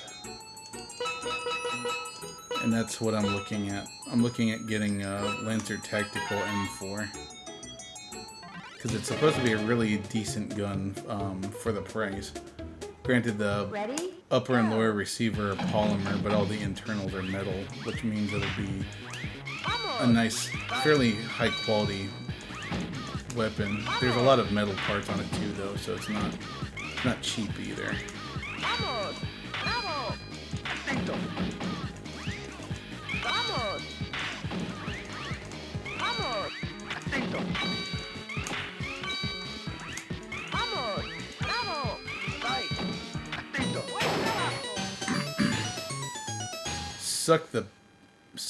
Suck the male pubic hairs out of your mustache, you fridge.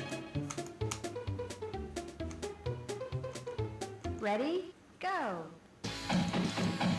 She does not sound enthusiastic at all.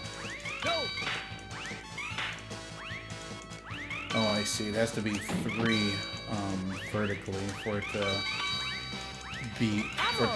do anything. So I can take those, throw them there. Oh wow, so those ice ones turn into whatever color I'm using. At least that's what it looks like it did. Bravo. And if there's something next to it, it sets that off too. These, like, the voice actors they picked for this do not sound anything like the character on screen. I wonder if that's just the case for the English version of this, or if the Japanese version didn't sound as crappy.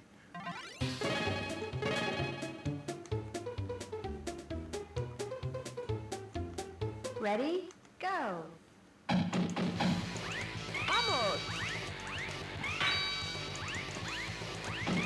Like, it feels like whoever they gave the voice acting for this game to barely knew English or something.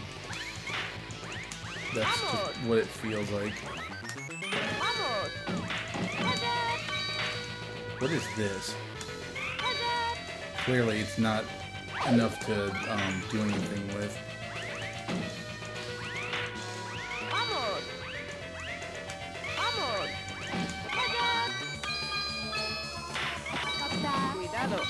Oh, fuck.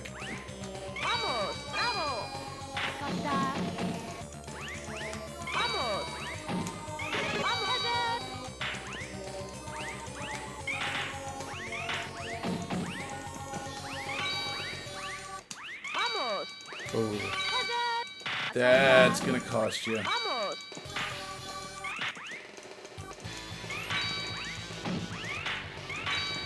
Alright, I gotta play this one with Jen. This one is certified King of Space fresh. I am enjoying this game way more than I probably should, considering it's just a silly puzzle game.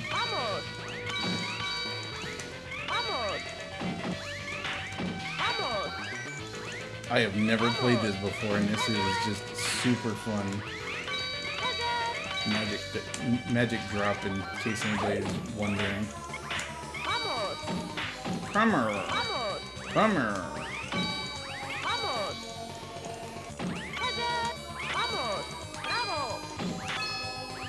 God damn!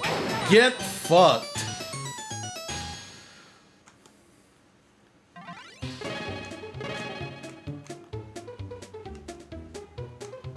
Ready? Go. Get fucked in all your wizard holes, Gandalf.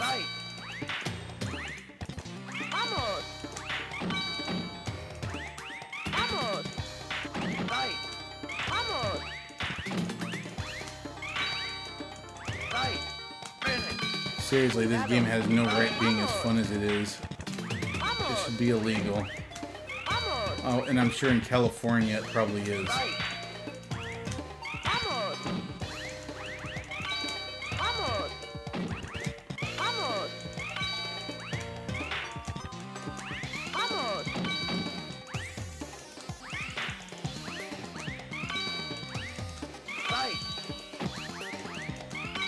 You know, that'd be kind of funny if like a word processor was advertised as being the most fun you can have in California.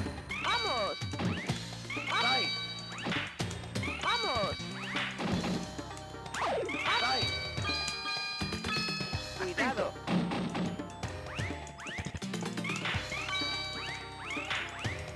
Right. Vamos. Right.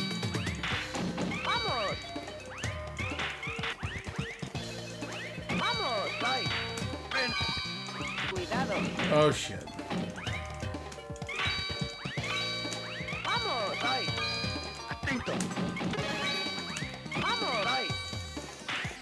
Vamos. Right. Vamos. Vamos. Come on. We can do this. We're in the zone. Fuck! We're not in the zone. Alright, that's enough of that. But that's really fun. I need to play more of that. That was a lot more fun than I thought. Legend of Success Joe. Good old Success Joe. Now we need to play the Metal Slug as for our last game. We gotta play the Metal Slug that everyone loves so much, which is Metal Slug 3. The Metal Slug everyone considers to be the quintessential one.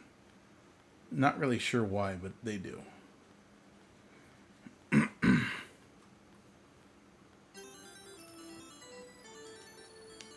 to check something while this game is starting up. Need to check my current print and how it's doing.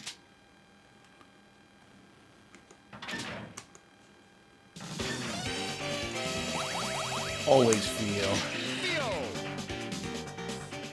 Mission 1, start. So one way you'll be able to tell that this is accurate is shortly you're going to see some slowdown, and that's actually the way it looks when you're actually running it on real hardware. So that's one way that you can tell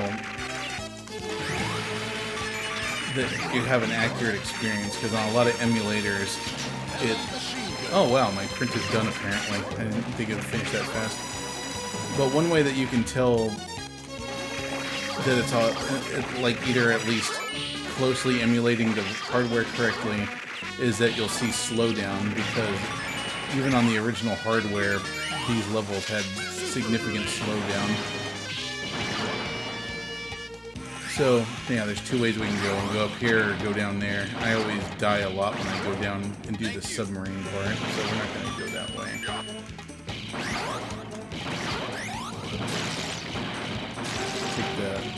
Take the easy way. Yeah, I always thought it was interesting how the, like, up until now, you're just fighting these guys who are low-key Nazis, and then suddenly you're just fighting bugs and crabs.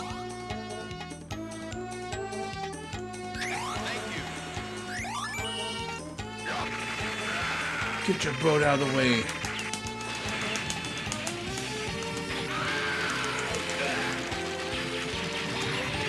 Oh, I wanted that heavy machine gun.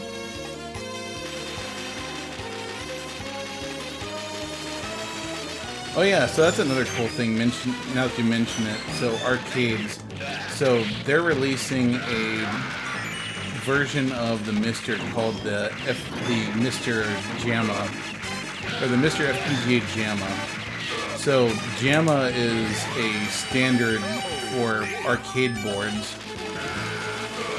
and a lot of different arcade cabinets, like the Sega Astrocade, for example, or I'm sorry, the Sega Astro City cabinets are JAMA compatible. And basically, with that, you can use the MiSTer. You can put the MiSTer into an Astro City cabinet, since it's now got a JAMA specific board type, so you can actually build a real arcade cabinet of any game that you want if you can just get your hands on an Astro City cabinet. And my god, I wish I could get my hands on an actual Astro City cabinet. Because I picked up too much food.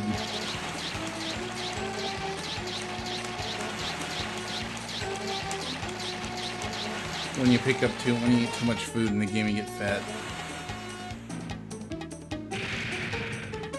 Oh, give me that. Get in there.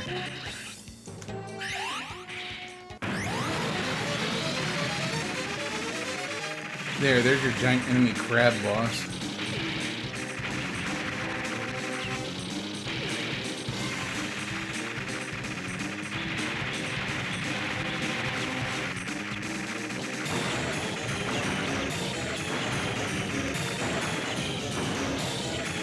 Fortunately for us, when you move forward in the tank, it actually points the turret in the right direction, which makes this boss a cakewalk if you can manage not to lose your tank, which unfortunately I'm going to. And then I fall right in the drink and die. Because now I have to actually turn around and freaking shoot. And I can't dodge for shit, so you get hit a lot too. Just go through all your bombs because they refill every time you die, and chances are I'm going to be dying a lot, so might as well use them. Giant enemy crab, dead. Mission complete. I don't care what anyone says, Theo's hot. Mission 2, start. Alright, so first it was crabs, now it's zombies. And maybe zombie crabs. So in this one, if they hit you with their puke, you turn into a zombie. And then when you get hit again after that, you die.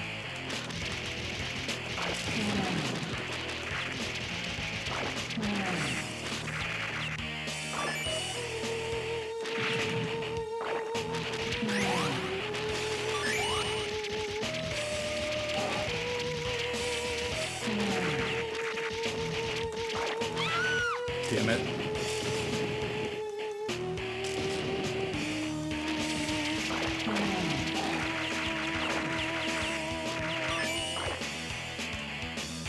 If nothing else, appreciate the quality of the animation.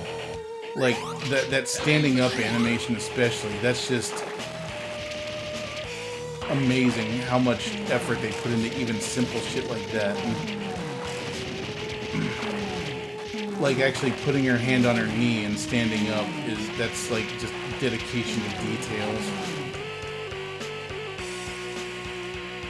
Gotta go down here and say President Reagan. Thank you. Thank you. Or is that Bill Gates? Okay.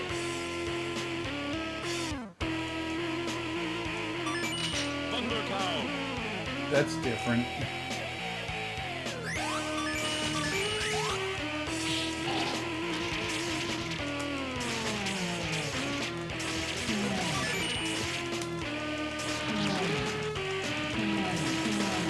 Oh, fireworks. Very well in zombies. Who would have guessed? Ooh, I've got a monkey and he's got an Uzi. And he's got a gun.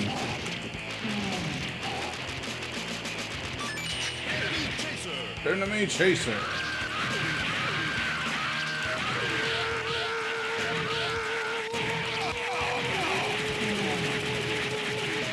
Oh, what happened?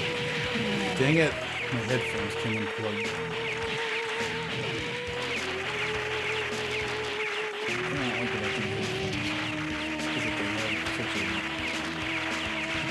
Boost connection.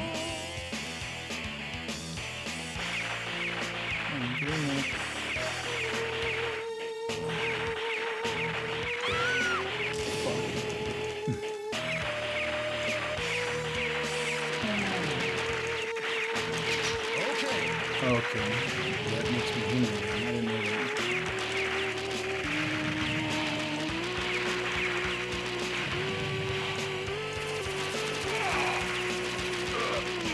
Meet the heavy.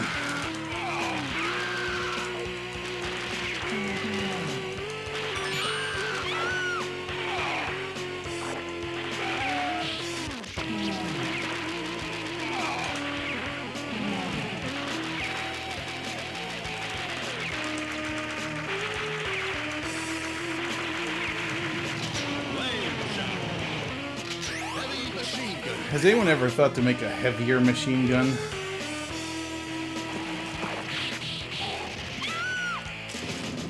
Or an even bigger mama, for that matter?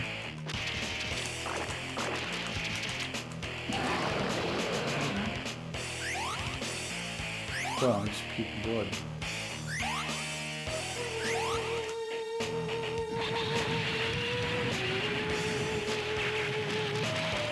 See, having COVID isn't all that bad.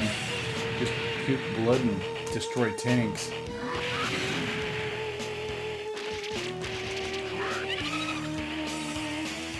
How does becoming a zombie Moor make you die?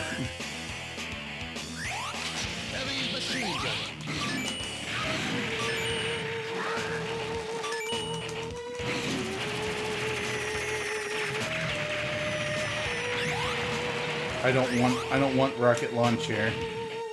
You can keep that. Damn it!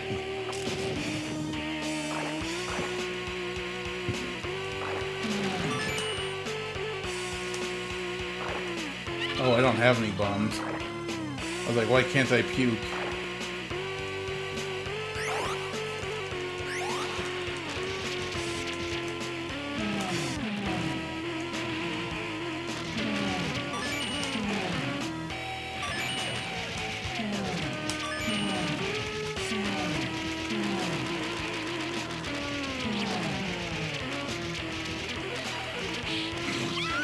Damn it. Bob, damn it.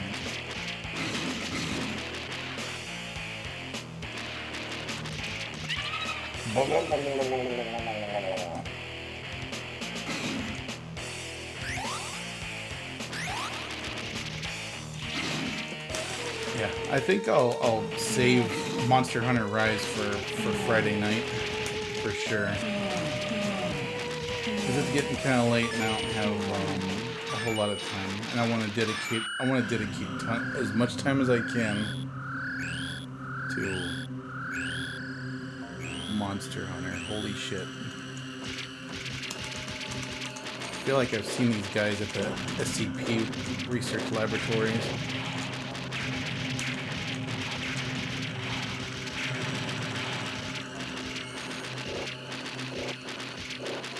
Can I at least have a heavy machine gun?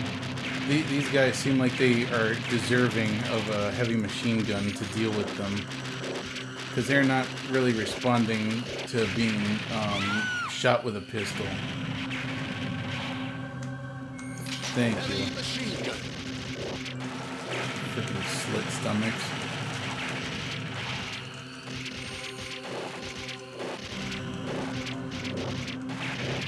One thing I would love in a Metal Slug game is just the ability to force my aim to stay at an angle rather than like going back and forth as I move. Shit, it's getting all fast. I didn't even get to use my bombs.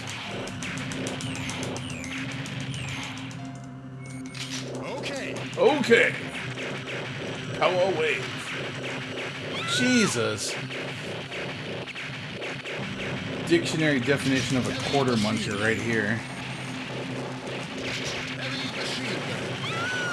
I mean, clearly there are people that are good enough to beat these games in 1 quarter, but holy shit.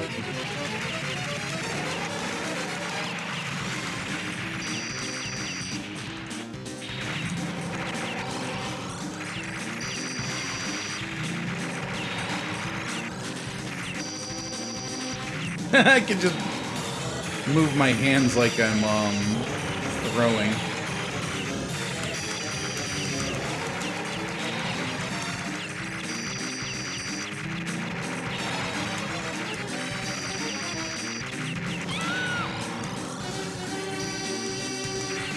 Yeah, see, that was what the internet was in the old days. You just had this big egg in your backyard, and that big egg dropped monoliths from the sky that had the information you wanted on it. Like you wanted the sports results for that week. You had to call down a giant monolith.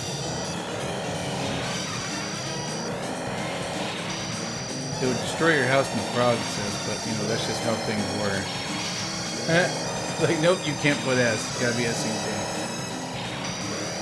Yeah, anyway, guys, so that is going to do it for Wednesday's stream. I'll see you all on Friday so that we can finally play some Monster Hunter Rise unless something else gets in the way. I really hope it doesn't, because I've been enjoying the game and I want to share it with you all. And hopefully we can have some people along too while we play. So, anyway, guys, I hope you had fun, and I will see you all on Friday. So until then, Space Cadets, I need to come up with a catchphrase. Bye.